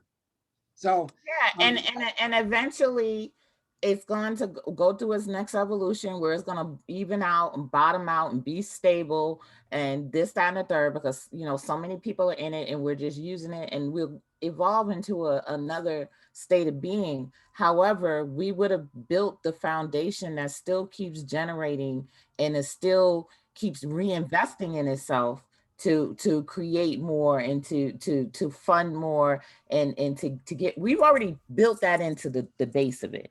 We've already built in what we need to do to grow, to reinvest into the community, right? This is built from the ground up. This is not, you know, a crypto that down the line we'll be able to, no, we built that way. We built it with those premises. And everything that these people are doing is what I had to do initially. You know, all I had was guap. You know what I mean? How am I going to do this? How am I going to do that? Because I'd already came from a system where I realized nobody was giving me any money to fund any ideas I had or any business or whatever the case I had. So this is what I had to work with and I made it work. You know what I mean? And now this same thing where everybody is in, they're making this work. It is working. You know, regardless, just because we don't have and we're not gonna have the Jack Dorseys and the you know, the Elon Musks and stuff. We don't have them yet, but we about to have some big ones we've been working on recently. So I hate that people are waiting. I hate that people are waiting for that, you know, and I hate that we haven't go there. But what I do love is that we've already built enough of the foundation that when those people come, everything is already rocking and rolling. The people just start showing up, and that's cool. I'm cool with that too. You know what I mean? I'm cool with it. But you know, you got to understand that even these Bitcoin people, they woke up one day and one day somebody big said Bitcoin. And that was years down the line where people actually listened to said Bitcoin. You know, so it's a process, you know, but it is a process that takes a level of commitment. Do you see how bullish these people are for their crypto? Do you see how bullish they are? Seriously, do you see how they are? They are that serious. They are that serious. Even the Bitcoin maximalists, they're that serious. So I It's And I see that can, Lamar Wilson is here and he has his hand raised. Welcome, Lamar. Go ahead. What's going on? What's going on? What's going on, y'all? Oh man, Lamar, you're one of my favorite people. Thank you. Go ahead. No, man, I was just listening. And I still have my same rule in place. I don't say anything bad about Guap. I always tell people I support, just straight up. But I don't think that certain people think I support. I don't think Mr. Vanna thinks I support. I don't think Okola thinks I support. And that's what was kind of disappointing to me while I was listening. So I mean it's very disappointing, but it's cool. Well, Because hey, I wait, was hold on. listening, How are I you going to heard it. support someone not talk about it? Lamar, let me tell you too like this. There's been people, and it's not necessarily you, but people don't really know what I go through as an individual with people who say they support, right? When clearly they don't. And I go through that. You know what I mean? I go through it enough that I've detached from pretty much everybody. You know what I mean? I mean, hey, Cola will know, I detach anyway because I got to get back to work. I can't even get in my emotions like that too long because it's just not a good place for me. But if you truly would know, kind of where I'm at and what I would have to face on a day-to-day basis, besides what I do and the work that I do and the sacrifices that I make, you kind of just would be cool with it, with who I am at this point. And a lot of people are, especially in the Guap community. They're so cool with me. They're so patient with me. You know what I mean? And I deal with that every day because I don't really, again, I don't want to shoot nobody down. When I hear certain statements and certain things and blah blah blah, I just got to eat it and keep on going. You know? So it's not going to have me focus too much on anybody. So I don't bring up anybody's name, but a lot of times I do bring up circumstances. I talk about circumstances because it's not just something I'm pulling out my ass. Like I'm really going through this. No, I feel you. I know. I listen. I know you've had some issues, especially in some of the No, other not clubs. had, I have. don't know. Yeah, I don't know if you still having them, Oh but I yeah. know that. But here's the thing, though, right? And I heard what Okola said before you said what you said so eloquently. Okola said, "How you gonna be for us and you don't talk about us?" Listen, I'm telling you right now. If you go back to the very first time most people even knew that I was in Bitcoin because of Dr. Boyce, if you go back, the only coin I talked about on there was Guapcoin. Outside of Bitcoin, I'm talking about at the end. All I said was there's this coin called Guapcoin. I did it that long ago. Number one. Number two, in our club, there is a white dude that dropped a whole lot of money into Guapcoin and raised the price crazy. And he sent me some of it. He said, I'm going to support because you said you support her. And he dropped a bunch of bread in. I can probably go back to the date and show you when there was a pop in Guapcoin. So all I'm saying is that Okolo, I guess it's not you, Mr. Vaughn, because me and you, I've been knowing you for a grip. Me and you done sat down and had dinner, a little lunch, you know what I'm saying? Me and you been around. I've been there. I understand the struggles you're dealing with. And I always say I support you as a technologist and somebody who's trying to get things done because I get it. But when Okolo says stuff like, well, how you gonna support and you don't say nothing about it? Listen, man, let me explain something to you. The reason why I don't sit and just completely promote it and say all of that, the same way I don't do the CJs. Think about it. I'm the one that created the CJs. I don't sit in any of the rooms and do that either. Period. Do you know why I do that? You know why I don't do that? Because number one, I already know CJs ain't centralized. Number two, you guys are built on a proof of stake. Now, how do I look like talking against every other proof of stake coin out here? And then when they ask me about Guap, I'm gonna be like, well, her proof of stake is cool, even though I know that it's a derivative of Dash, right? So it's like instead of me getting into that and having to, keep my integrity and be straight with it, I just don't bring it up because I don't want to go into like the whole proof of stake versus proof of work, the whole thing, the technical thing of it, right? So I just keep it on the low. But if people ask me, I say I support her and I support what she's doing. I say it every single time. You can ask anybody that comes through any of the clubs I've ever run. So my thing is that the fact that I heard the fact that I heard some of the stuff is saying that we don't do nothing to give back to businesses and all of this stuff, and that some people, but look what you're doing. We're talking about Bitcoin. We're not necessarily talking about you, but the fact that we would. But I mean, Miss Tavana, let's get all the way to the grizzle though, sister. It's like, what other black coin groups are out there for real? Like, there might be the black people in cryptocurrency, but how many other ones are out there? But again, I like to refrain from talking about the black people in crypto, and I like to talk about the crypto itself, Bitcoin, right? And what in Bitcoin as a whole, because honestly, you dealt with enough. You dealt with both sides of the coin. I deal with both sides of the coin. I think I deal more with the other side than our folks in Bitcoin than anything, because those were the doors that were open to me for a very long time. You know what I mean? So you're talking about for the last maybe 5 years of just traveling around the world, dealing with nothing but pure Bitcoin people. You know what I mean? But that's what I've been around that long.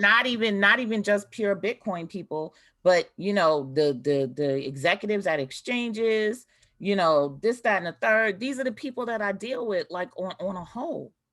But that's what I'm saying. Those are my people too, Mr. Vaughn. That's what I'm saying. Right? Because it's like, you know what I'm saying? Because I've been in the game since when we used to, when the conference be 100 people. You know what I'm saying?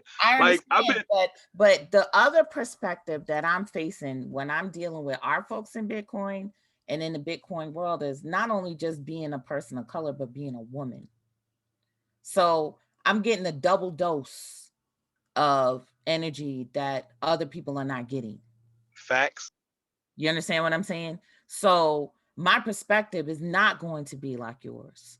I know exactly what you're saying. That's the reason why I support you. That's the reason why I say it every single time. Because I know, because think about it, I'm from Kentucky.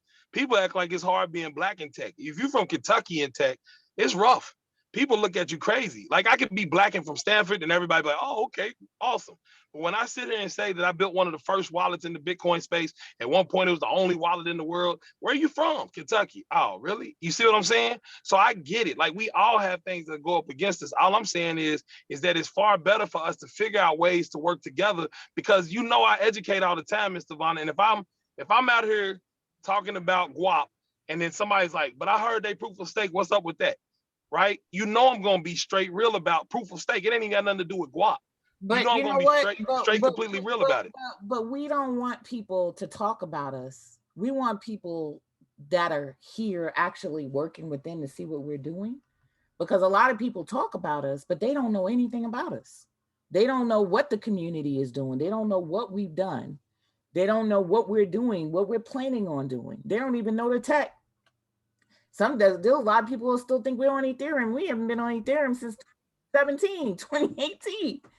You understand what I'm saying? So for me, that's not necessarily it, because you can't really be forced and really tell people about us when they don't even know what we're doing, and you don't know what we're doing, and you don't even know what we've accomplished, because you're not in what we're doing. And that's fine, because your thing, again, it's like your thing is Bitcoin and this thing is Guapcoin, and I support it, but I don't know what they're doing.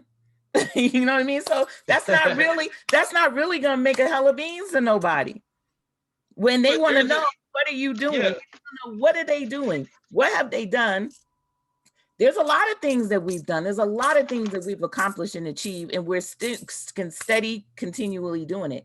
We don't have a big budget, so we up until this point, we haven't had a really big PR or big marketing or whatever. A lot of our energy has gone into continuing to develop things that support Guapcoin.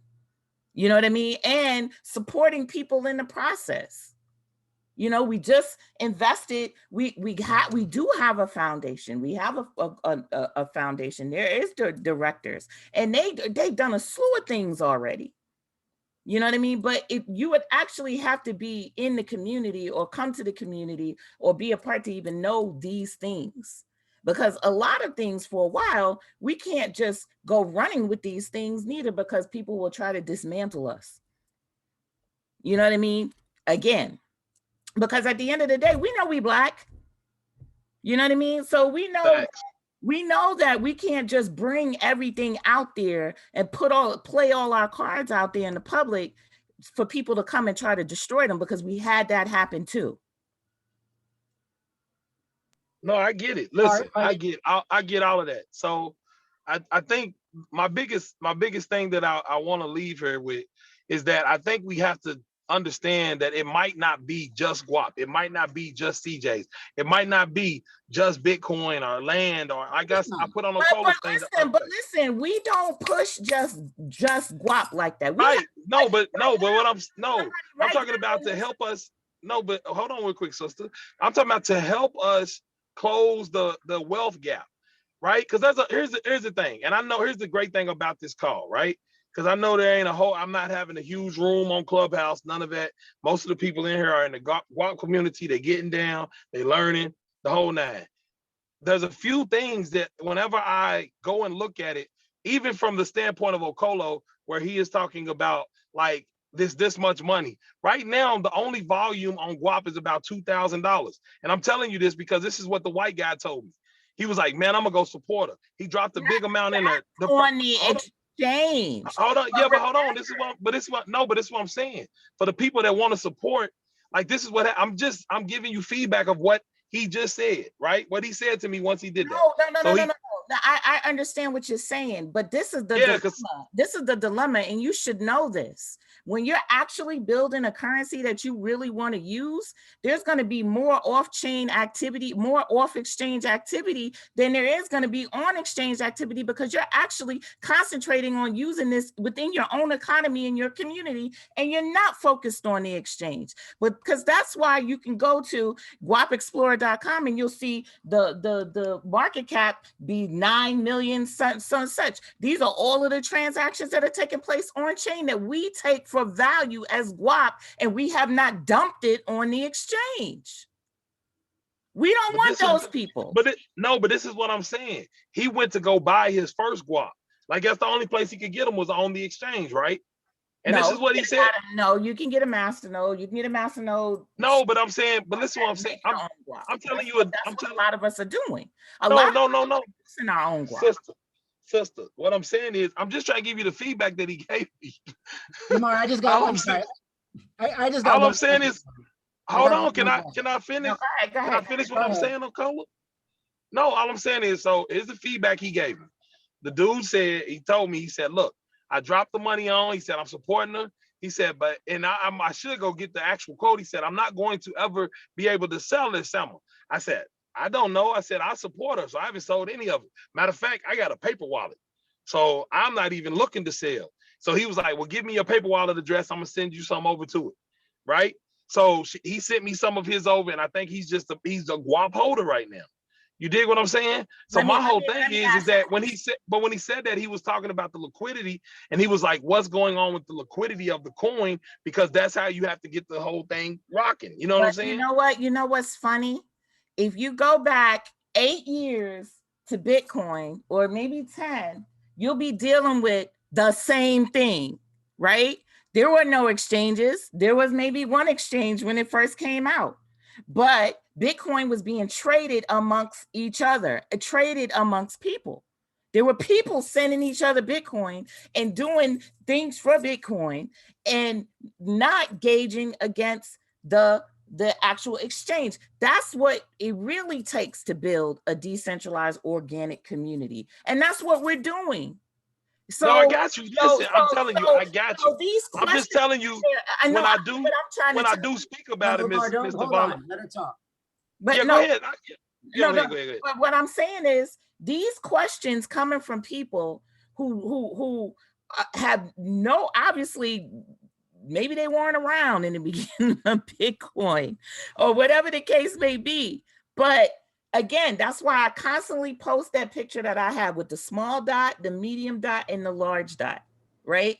This is where we are. This is where we are growing, right? We understand that. Others that don't understand it and they want to focus on the trading in the market, whatever, we actually don't need them. We don't. I'm not asking for nobody to buy a single coin. I know you, anybody out there, y'all know me. I'm not out here hustling coins like that. You know what I mean? But what we're asking is to build the community, the people, the bodies. Come to the platform, come to the Telegram, come to the forum, come here, come to the community. Start a wallet. You get a wallet address. You know what I mean? May I chime in for just a second? Yes. I understand where he's coming from, because I have friends who religiously go to coinmarketcap.com to check, and they were like, well, guap is only about $4,000, $5,000 a day. But I also know that I have friends on the Bitcoin side of the system, or doing business with Bitcoin, that do the wallet to wallet transfer. So both of what you guys are saying is true. And this is the thing. You have friends that go to a coin market cap. But look at our mission. Maybe they ain't the first wave of people we're talking about right now in this community. What the first wave of people we're talking about right now in this community are the people who are interested in building a community. Absolutely. And I think that's the part that we really, really have to make clear is we're not trying to run up the value of the coin, but we're trying to do something here, We want to No, I got circulate it. Listen, guap, I got it. right? I got it. That's Miss- the main thing. And I just, hi, how are you? Hey guys, this is Maven. And Hey, you Maven. said something at the beginning. And the only reason I am definitely a part of the Guap Foundation. However, I am the person that is not within the little chitter chatter that goes back and forth within the Black community around crypto. And you said the reason I know who you are, because you said that you started out saying that you don't think Tavania or maybe a Colo support you. But the reason I know who you are is because actually in our core chat, Tavania said you were the first person to create a wallet. And oh what no, I didn't say they didn't support. I'm sorry, sis. Let me fix it. I didn't say that she didn't support. No, I didn't know. I didn't say that she didn't support me. Listen, I didn't say she didn't support me. I understand where you're coming from, right? Because what I've observed as someone on the outside is that there's some things that's going on within the community of people who may have wanted to create coins, may have wanted to do the things that you've done in terms of creating a wallet and all of those things. And we have to put all of that aside. And I would say that no one in the foundation or within the Guap community is saying, hey, only support Guap. And I've never heard Tavania say that either. What we are talking about is an ecosystem where we empower each other, where we create verticals, where we create alliances. We have a lot of merchants that are utilizing Guap. So when that gentleman says, hey, it's only, $5,000 worth of value or volume that's happening, you can say, but there's a directory where you can go. And there are a lot of merchants where if you want clothes, if you want life insurance, if you want legal services, that you can utilize your Guap. So our encouragement to people is to circulate the coin, utilize it to support whatever you are doing and how you are, you live life. And definitely there is an alliance. And I feel like you have a lot, because you have some, the experience that you do. We do need to get together. We do need to talk about best practices. We do need to have some conversations about the things that matter in terms of understanding financial literacy, right? And how we can grow, how coins that represent us can actually be interchanged. Just like if you go to, one country and you're using their currency and you go to that Cambio and you swap out. I have definitely been a person that's been, pushing us pairing with other coins. And so because this exchange is not helpful to any of us.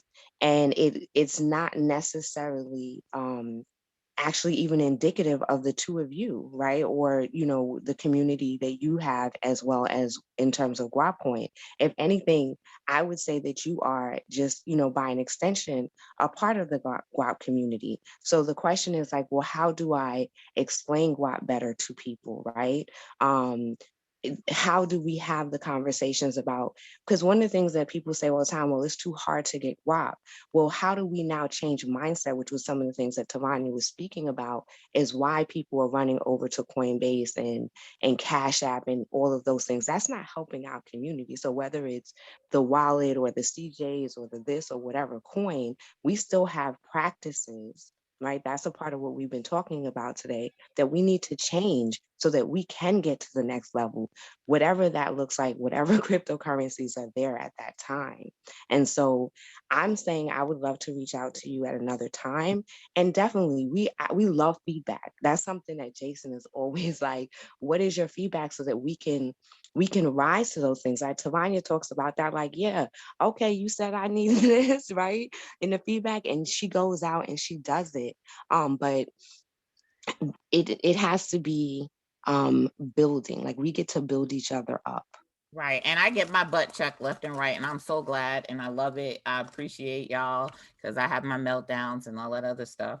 But and even when it comes to partnering with coins, we're talking about partnering with a dual coin right now, are we not, Maven? Because you're the one that's orchestrating this Yes, thing. and did So you see the post on Twitter where there was a coin that was like Guapcoin is our BTC? You oh know, we're all over yeah, that, and like, who is that? together How with do we create them that and alliance?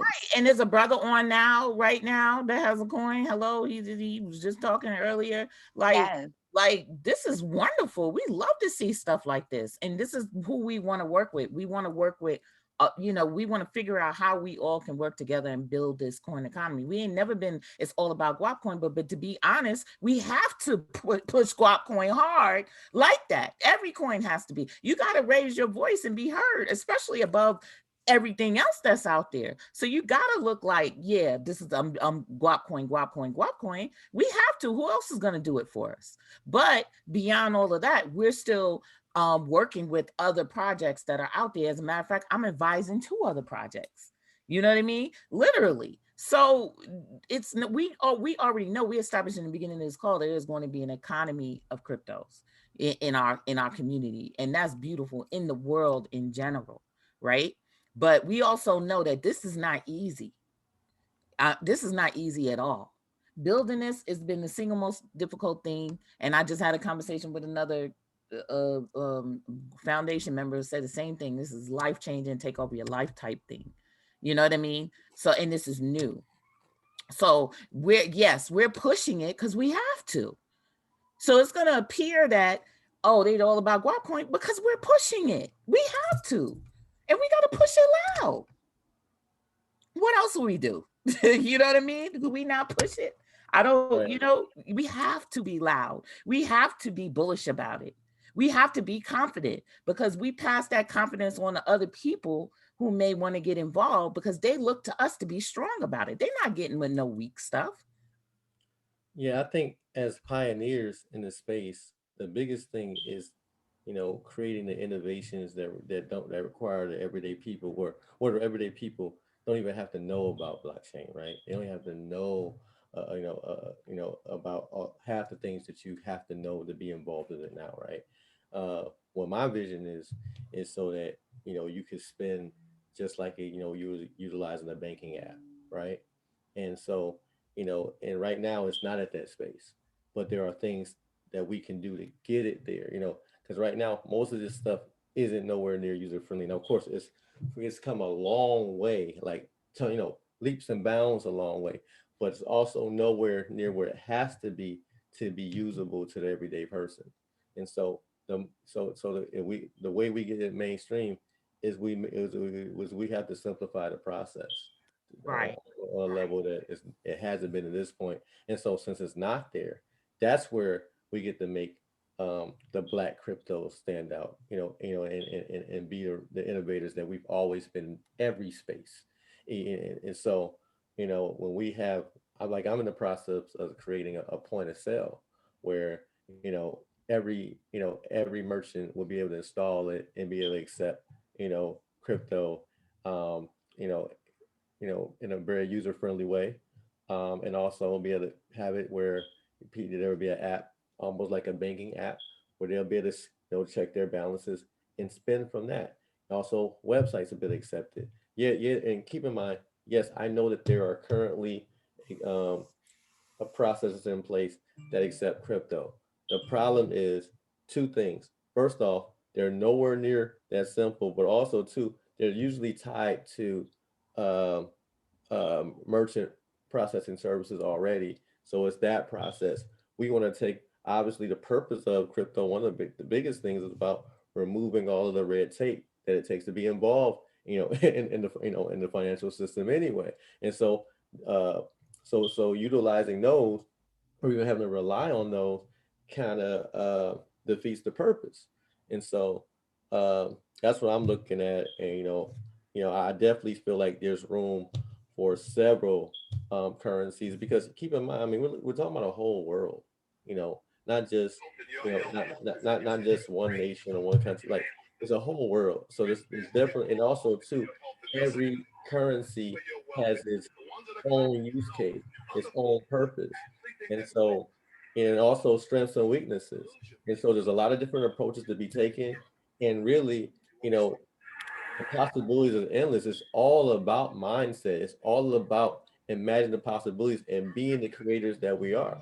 And a lot of the things that being discussed in this thing is like these things are going to be afterthoughts once the space gets where it needs to be. And that's the big thing. Like whether it's the average person, they're not going to care about proof of stake or proof of work. The average person isn't going to care about nodes. The average person, but the people who do care about master nodes, the people who do want to get their hands dirty, it's going to be all kind of opportunity for them, and rightfully so. But also, you want to make it so there's all kind of opportunity for those who don't know anything about it. Agreed. The one thing I did just want to ask Lamar, and while Tavana might want to be nice and politically correct, that's not really my style. And I've been kept quiet over these many years as well. And so I just really want to ask you one question. You say that you don't support proof of stake. And then when someone asks you, that's what you say publicly. And then when someone asks you privately, you say, yes, I support Guap. Now let's take a quick analogy. Someone says, I support Guap publicly, bro. Like that's the thing, Okolo. No, you don't hear me. No, listen to me very carefully, Lamar. You just said that you don't support proof of stake. Now, let's say that you don't support, or you didn't say that? No, I said I don't. I said I don't. Okay, right. Okay, so just follow me here. Let's say someone doesn't support or like motorcycles. And then someone comes around and says, hey, Tavana's got this motorcycle company. Do you like them? Well, yeah, I like them because it's Tavana. And then you keep talking about how you don't like motorcycles.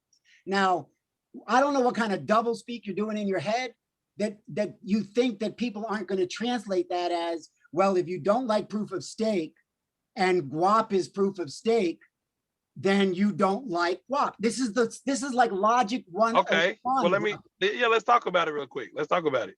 Because here's the thing. Most of the people that I talk to don't know that Guap is proof of stake.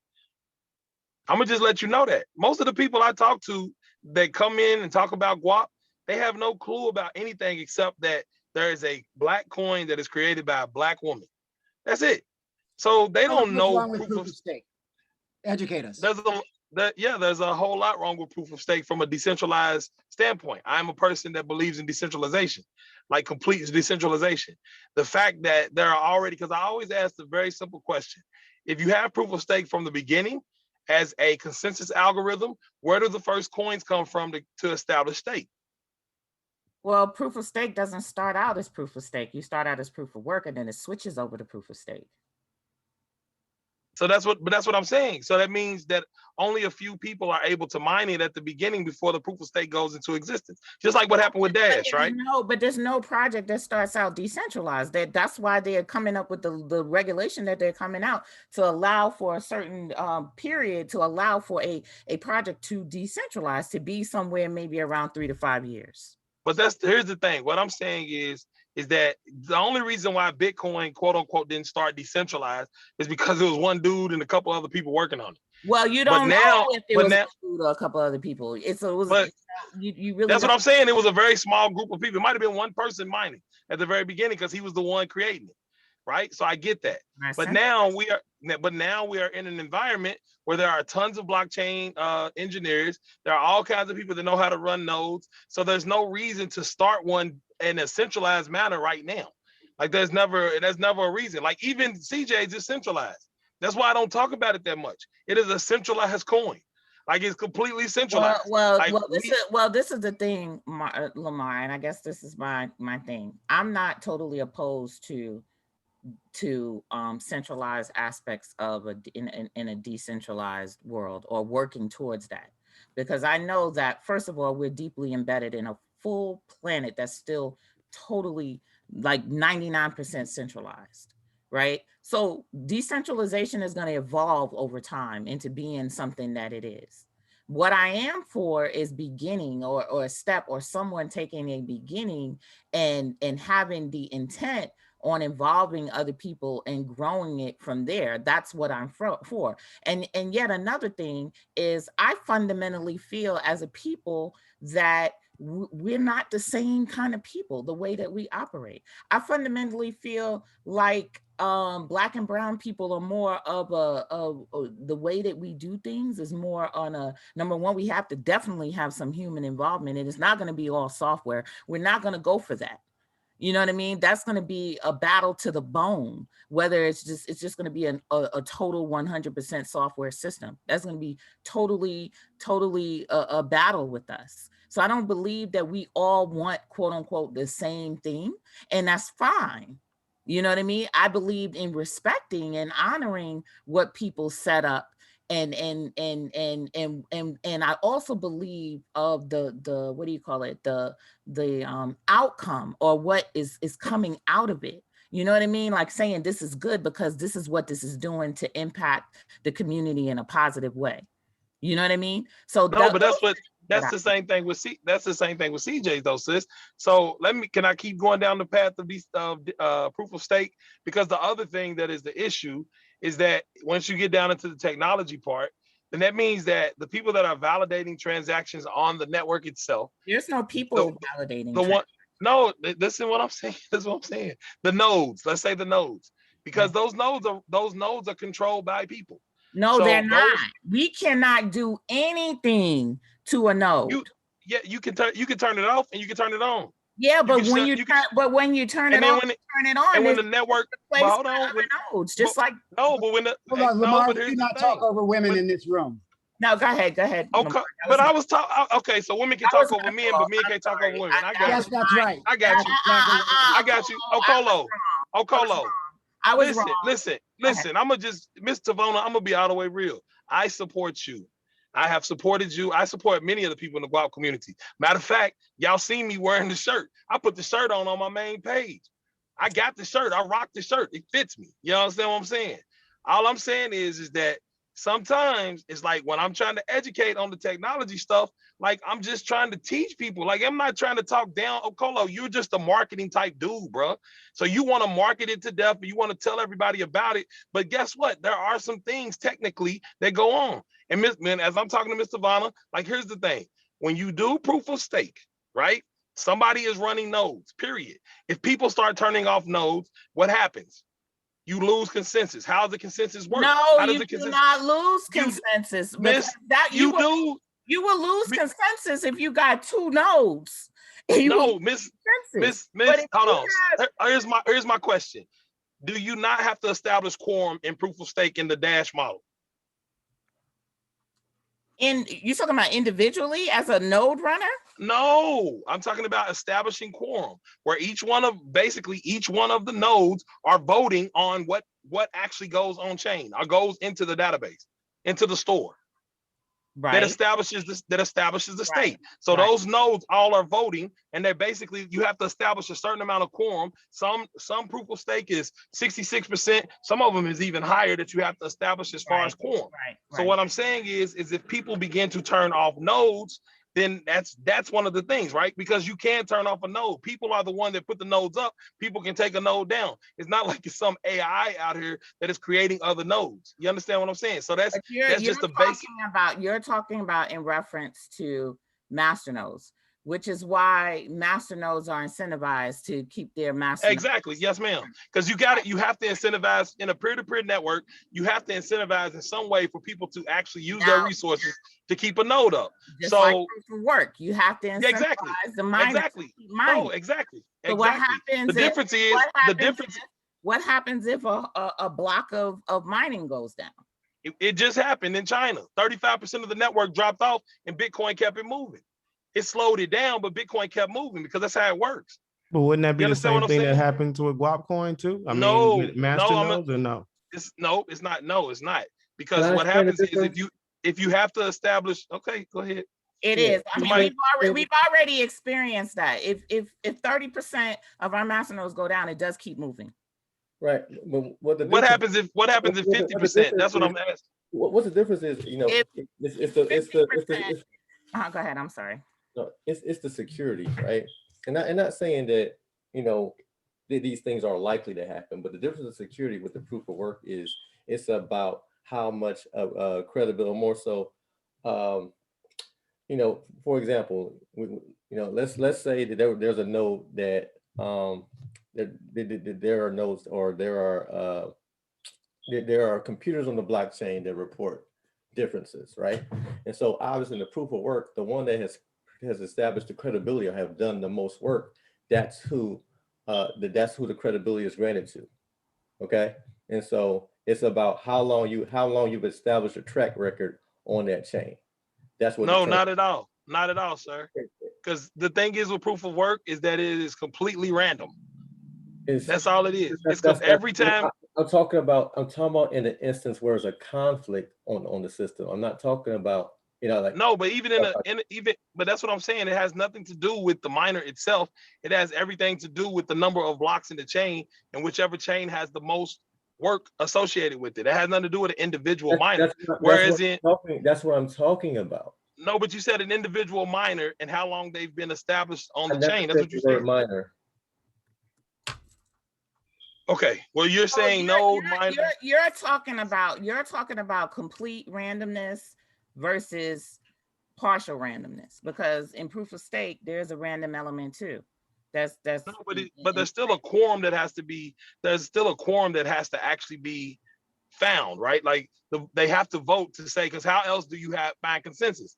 There's only a few ways that you can find consensus, and that's what makes the breakthrough of what happened with Bitcoin such a, like, if you look at any computational text, you'll see that solving the Byzantine general problem and the way that Bitcoin did it is probably the biggest like part of Bitcoin that is like world changing, because nobody before that figured out how to take a distributed, decentralized system and do so.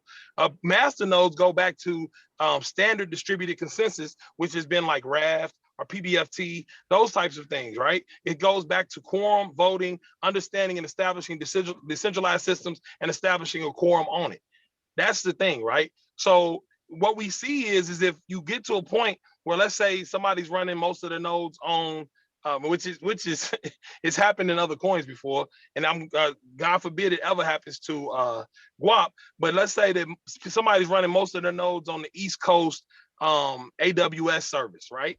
On those servers, and let's say that happens, and then the East Coast AWS service goes down, and the majority of the nodes are there. The Guapcoin chain has to stop because it's not going to establish consensus because there's not enough votes. So that's what I'm saying. But you're talking about the centralized location of nodes, when that's not even how it would be set up or how it is set up. No. I'm not saying. Listen to what I'm saying. I'm not saying that. The thing is that usually when people spawn up nodes, right? When people push nodes up into a cloud, they usually use some sort of cloud service, Google, Amazon, whatever.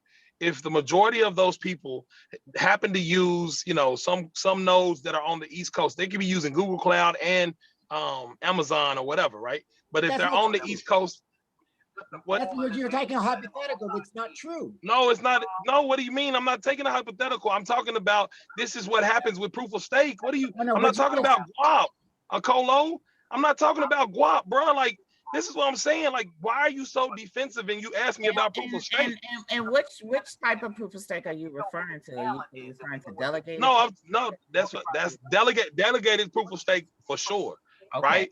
Because if you lose quorum, in delegated proof of stake, you have to get back up and establish quorum amongst the new nodes that are still there. The chain will stop. We know that, right? We understand that. I've run, here's the thing, and Miss Tavana, you know, I've run many different blockchains. I've run all time and built on top of many different ones and have dealt with the different challenges by pushing them to the limit. You see what I'm saying? So when I'm talking about this kind of stuff, I'm just talking about it from a technical standpoint. And that's the reason why I don't really get down with proof of stake that much. Okay, like that's just me. But it seems to me the most of what I'm hearing you talking about is in reference to delegated proof of stake, and Guap is not delegated proof of stake. That's my issue. Because that's how you marvel at the greatness. Somebody has something playing in the background. Yeah, somebody's playing Stephen A. Smith. At any rate, so here's the thing. So here's the thing, right? It's delegated proof of stake, and Guap. So here's the thing, Mr. Vanna. Break down the consensus in Guap, because I'm thinking about it even in the form of what I know about Dash, but break down the consensus of how Guap works from a consensus level.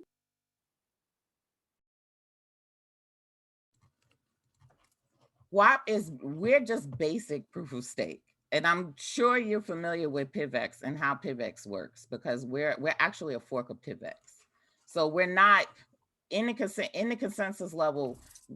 As a matter of fact, I need to look up the percentage because it's not 60% with us. With delegated proof of stake is 60%. This is why we've already been through this. We've been through a situation where a whole huge block of nodes went down and the network didn't go down, and it didn't slow down.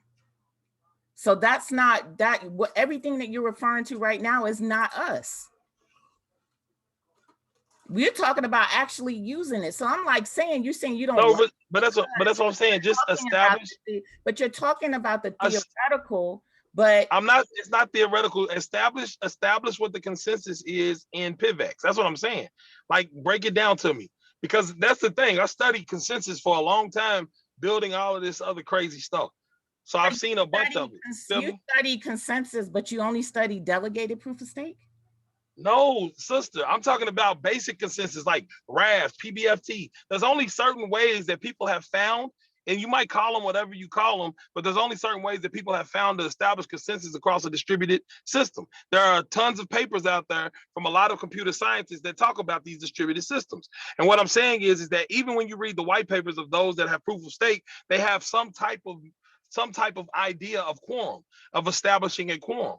So if there's an establishment of quorum and you take off whatever the percentage is and you wind up getting lower than where you can establish quorum, then you run into issues. That's all I'm saying.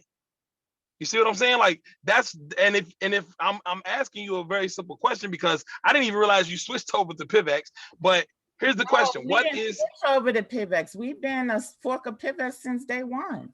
Okay, I didn't know that. I didn't know that. I thought you, because I thought I asked you. No, but I thought I asked you, Miss Tavana, and you said you were Dash. No. You said you were Dash when I talked to you before. Look, I remember having a conversation with you back in 2019, and you were like, y'all are ERC20. And I was like, no, we're not. We're not on Ethereum. But see, this is my point. Hold on, you thought we were on Ethereum. Yes, you did. And we we had that conversation, and I had to tell you we were already well into having our own. Hey, hold on, man. Hold on. Tell you that we were not ERC20. But hold on. But I'm about to leave, Miss. This was the part. I'm about to leave, Mr. Vanna. I'm about to leave, and I'm about to. And what I'm about to do. I'm talking about. Hold on, everybody stop. Everybody stop. Everyone stop. I'm about to leave. Stop. Me and Mr. Vanna can talk later, and I'm gonna go on Clubhouse, and I'm going to talk about proof of stake, and I'm gonna look up PIVX, and we're gonna go through it. That's what I'm about to do, because Okola. Just stop for a second. Tavana, no, Okola. Tavana and I, we are discussing this as intellectuals. That's what I'm saying. Lamar, let me tell you something. We do not talk over women. I'm done, bro. What are you talking about? Hold on. I look at Mr. Vanna as an equal, bro. Just slow down for a second. This is Dr. Washington Pierce. We are Come now on, man. 21. There's a better way we can handle this. We're having philosophical and technical discussions that many of us have no idea what you're talking about. So those need to be had separate from this group. We thank you, Mr. Lamar, for your input. Message spoke offline, and let's continue on so we can wrap this up. We thank everybody for staying Yes, ma'am. late. Thank our crypto diva for all that she continues to contribute and all the heat that comes her way. As Africans, we got to understand that not all Africans are going to have the viewpoint that we have. We're going into this to liberate Africans in the diaspora, and we're going to push guap. And we don't care about who thinks what about guap. We know what we think, and we're the ones that's creating it. So in the future, we're not going to give anybody an hour to talk technical about what they disagree about guap or what they don't know about guap. We're going I to was asked a continue question, to ma'am, and that's all. control, I'm gone, man. I'm good. so I that was we asked can a question. I'm out, man. move forward our agenda. Yes, So we thank you, sir. thank you. I We guess thank everybody. I guess ironically, and the crazy thing is Dogecoin, which is now like just resurrected from the dead, is talking about going proof of stake. Ethereum, of course, we already is getting ready to launch, is in the process of launching their proof of stake. And proof of stake is actually being heard as a legitimate platform right now. But when you talked about it a couple of years ago, it's like, why would you do such a thing? But again, I'm not neither here nor there. When I originally launched Guap, I wanted to launch proof of stake. And the first iteration of Guap was proof of work, right? And the only reason that I chose proof of work at that time is because I supposedly got a commitment from Black miners that they would support and they would mine Guap, right? So we launched a proof of work. That second iteration of Guap, did those Black miners who are the quote unquote Black influencers and stuff nowadays, did they do what they say they were going to do? No. So I went back to proof of stake. And why did I go? And that was my first mine. And my first mine was because this is something that I feel personally is more healthy for this earth. Because yes, I am very earth conscious, and most people know that's a big part of me as well. And now that's the big conversation between the rich guys and the intellectuals, whether or not a crypto is earth conscious. Now they're talking about that, but this is something that I've been talking about. So again, I apologize for the discourse back and forth and the heatedness, because it shouldn't even go that way. You know what I mean? It should be, if this is something that you believe in, you bring your knowledge to the table of work, of input, of support. You don't just kind of from afar and then you come in with this, that's not how you do things. You know what I mean? You kind of you come in and you can see how things work, number one, and you may be able to lend your expertise from a work perspective. And that's how we want everybody in this community to do, because this is your coin and this is your community. So whatever expertise you have, we got groups, we got software groups, we got development groups, we got all of these things sitting here in Telegram and other places waiting for you to show up and do your thing. So anyway, we'll close it at that. And I want to say good night and turn it back over to Okola. Tavana, this is Yvonne. May I just speak a word? I just so deeply appreciate everything you have done and everything that you have stood for. And this evening is my first time to really see how hard you have had to fight all this time. And I've just made the decision personally that because of the conversation that you initially started with, my mind has been expanded into the use cases and the actions associated with Guap. And my mind did an adjustment to seeing Guap as valuable. And I think that's what you were trying to get at right at the beginning. So I just wanted you to know that I'm there. And I want to thank you for just putting up with all the fight and for standing in the fray. And I'll be praying for you. Thank you. Thank you. Welcome. And Tavana, this is Jim Bell. And I just want to say that you were struggling for DigiCash. And the reason why I know that is because I just saw that documentary. That's why it's fresh in my head. But early in the conversation, you were trying to figure out what that first coin was. Yeah, it was and that was DigiCash. Yeah. I just watched that this weekend. So And thanks for everything. Thanks for the hard work, and thanks for making this possible. And thank you for the leadership, because you clearly have it. You got plenty of followers, and a lot of them are coming through me now and asking me questions that I can bring to you. So I think it's a wonderful thing that you're doing. I think it's a wonderful thing that Akolo's doing.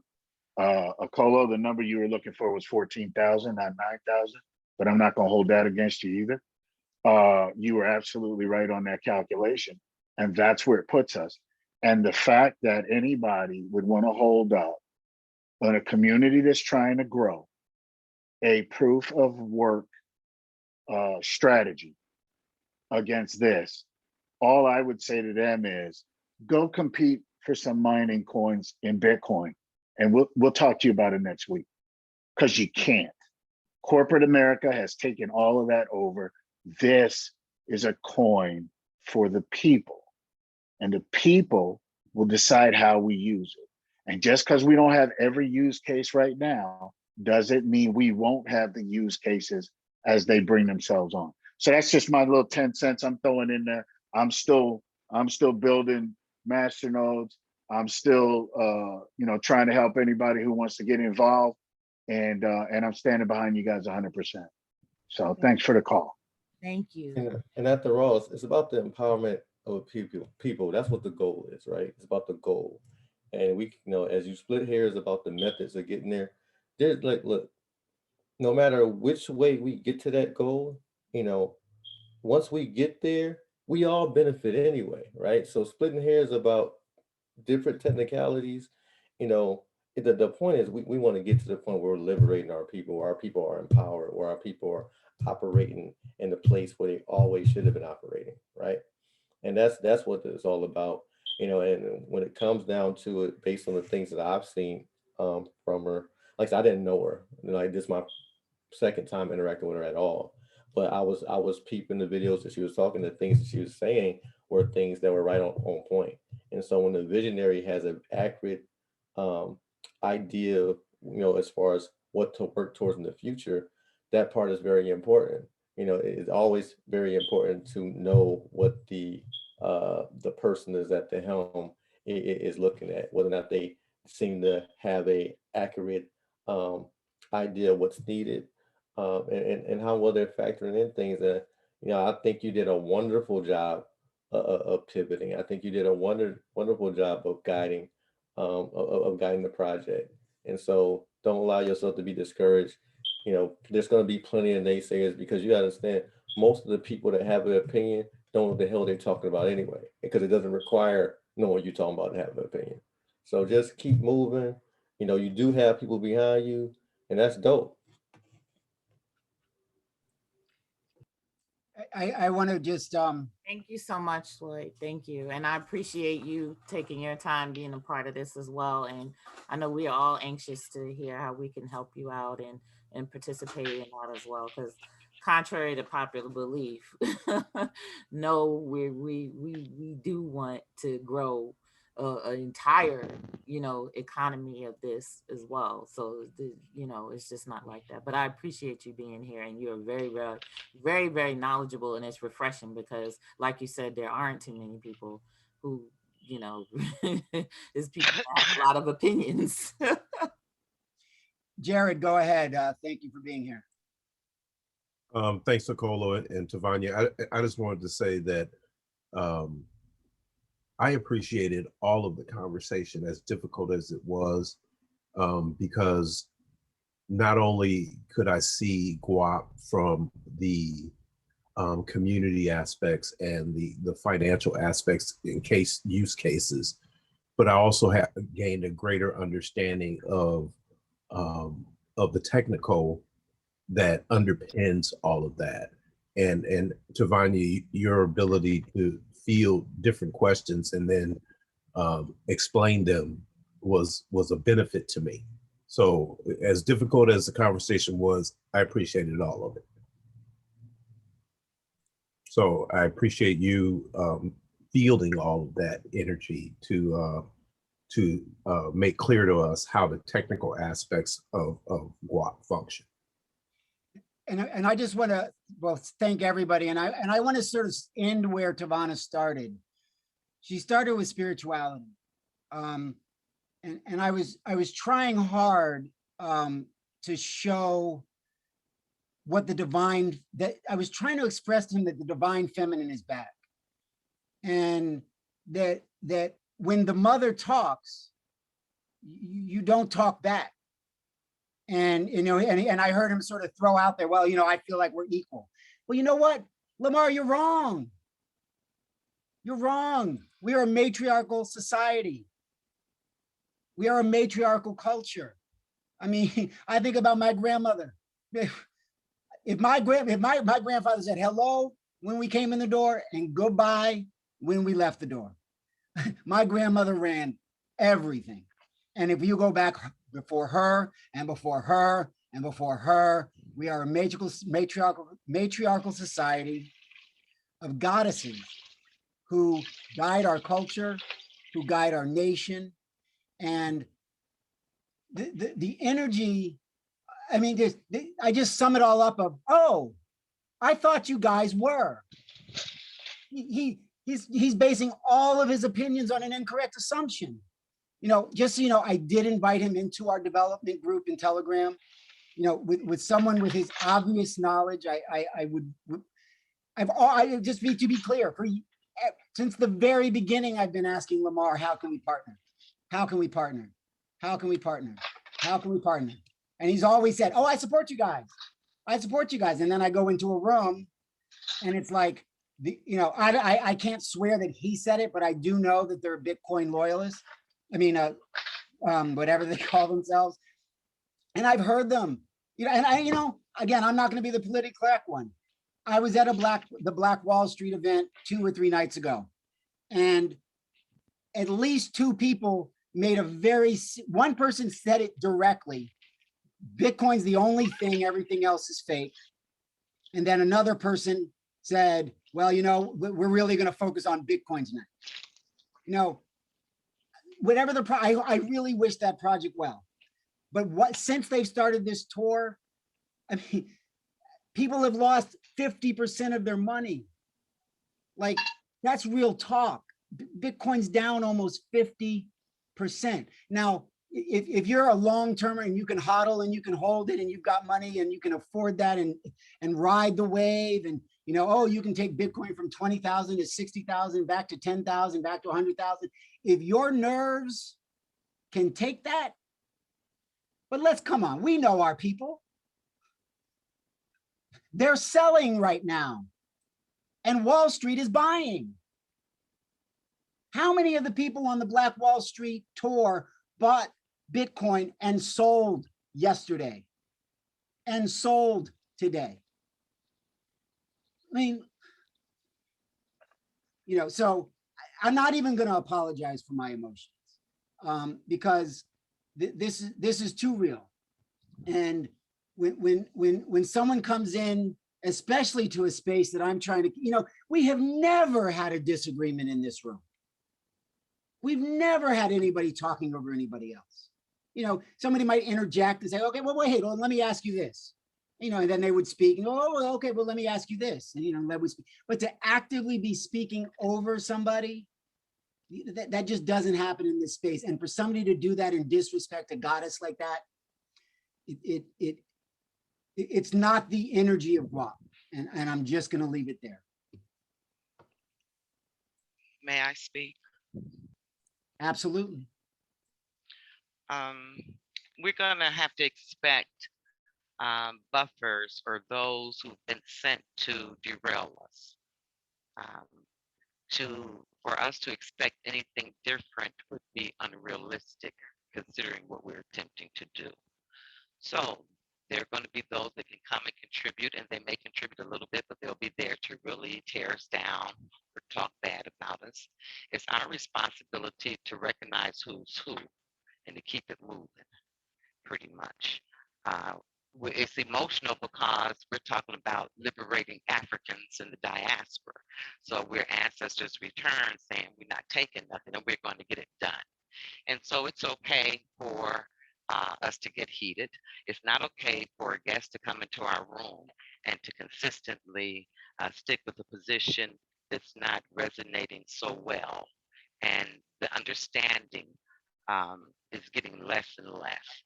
And so the goal for us is to respect everybody and how they do it, but we respect ourselves first in how we do it. And the way we're doing it is in a manner which is in line with all things in truth, all things good, all things in good rapport, all things honest, and all things in good benefit of African people in the diaspora. And so we concentrate on guap.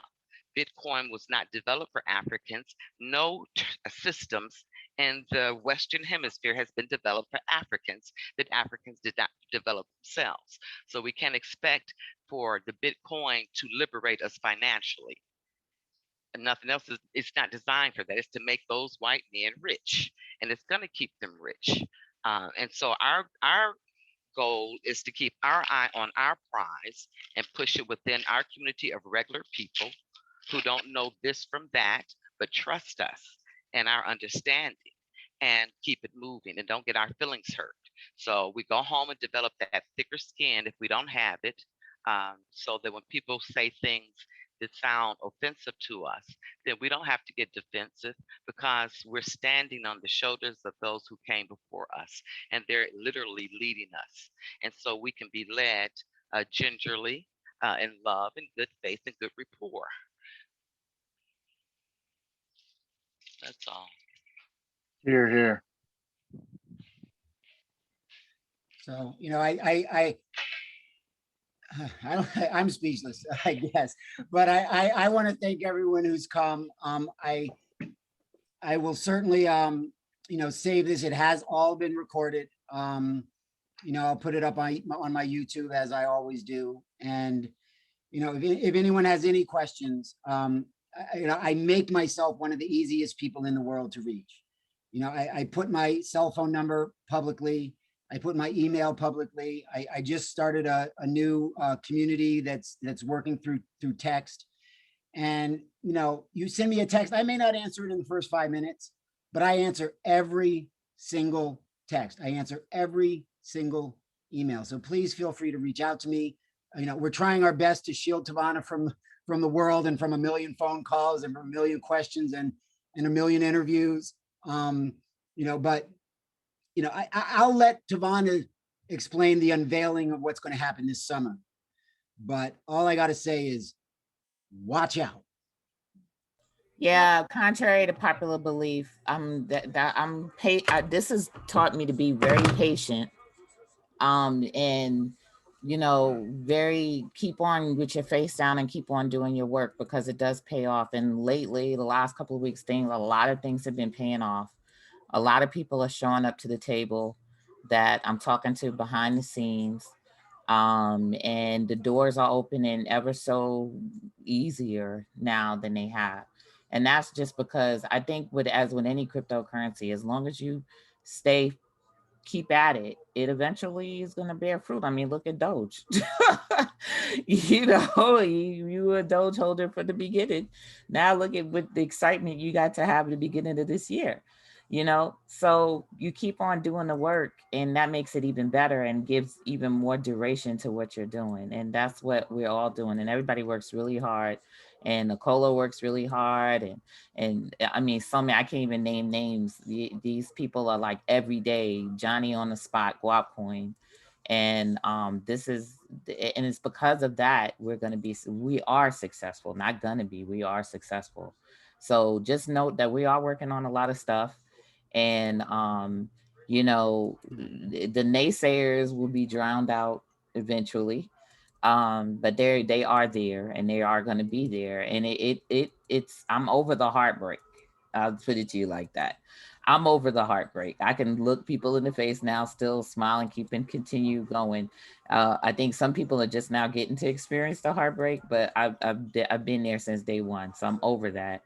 I believe in this wholeheartedly now to the point where none of that really matters anymore. It's just do the job. So, you know, everybody have a good night. I know I kept y'all for a very long time, and I appreciate your support, and I appreciate your words. Your words mean gold to me.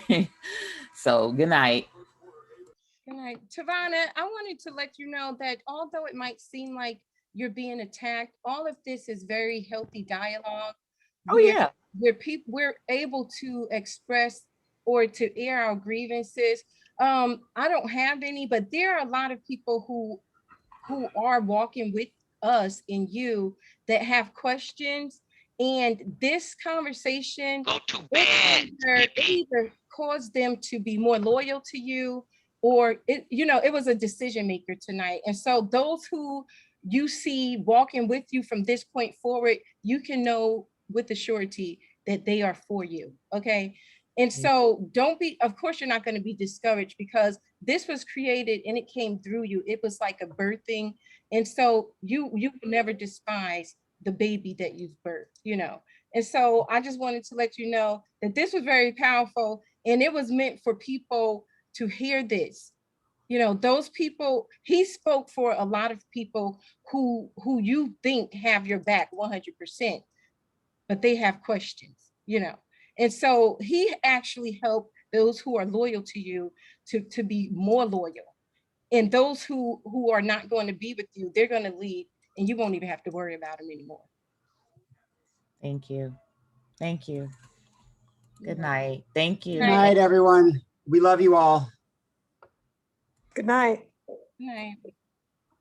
Good night.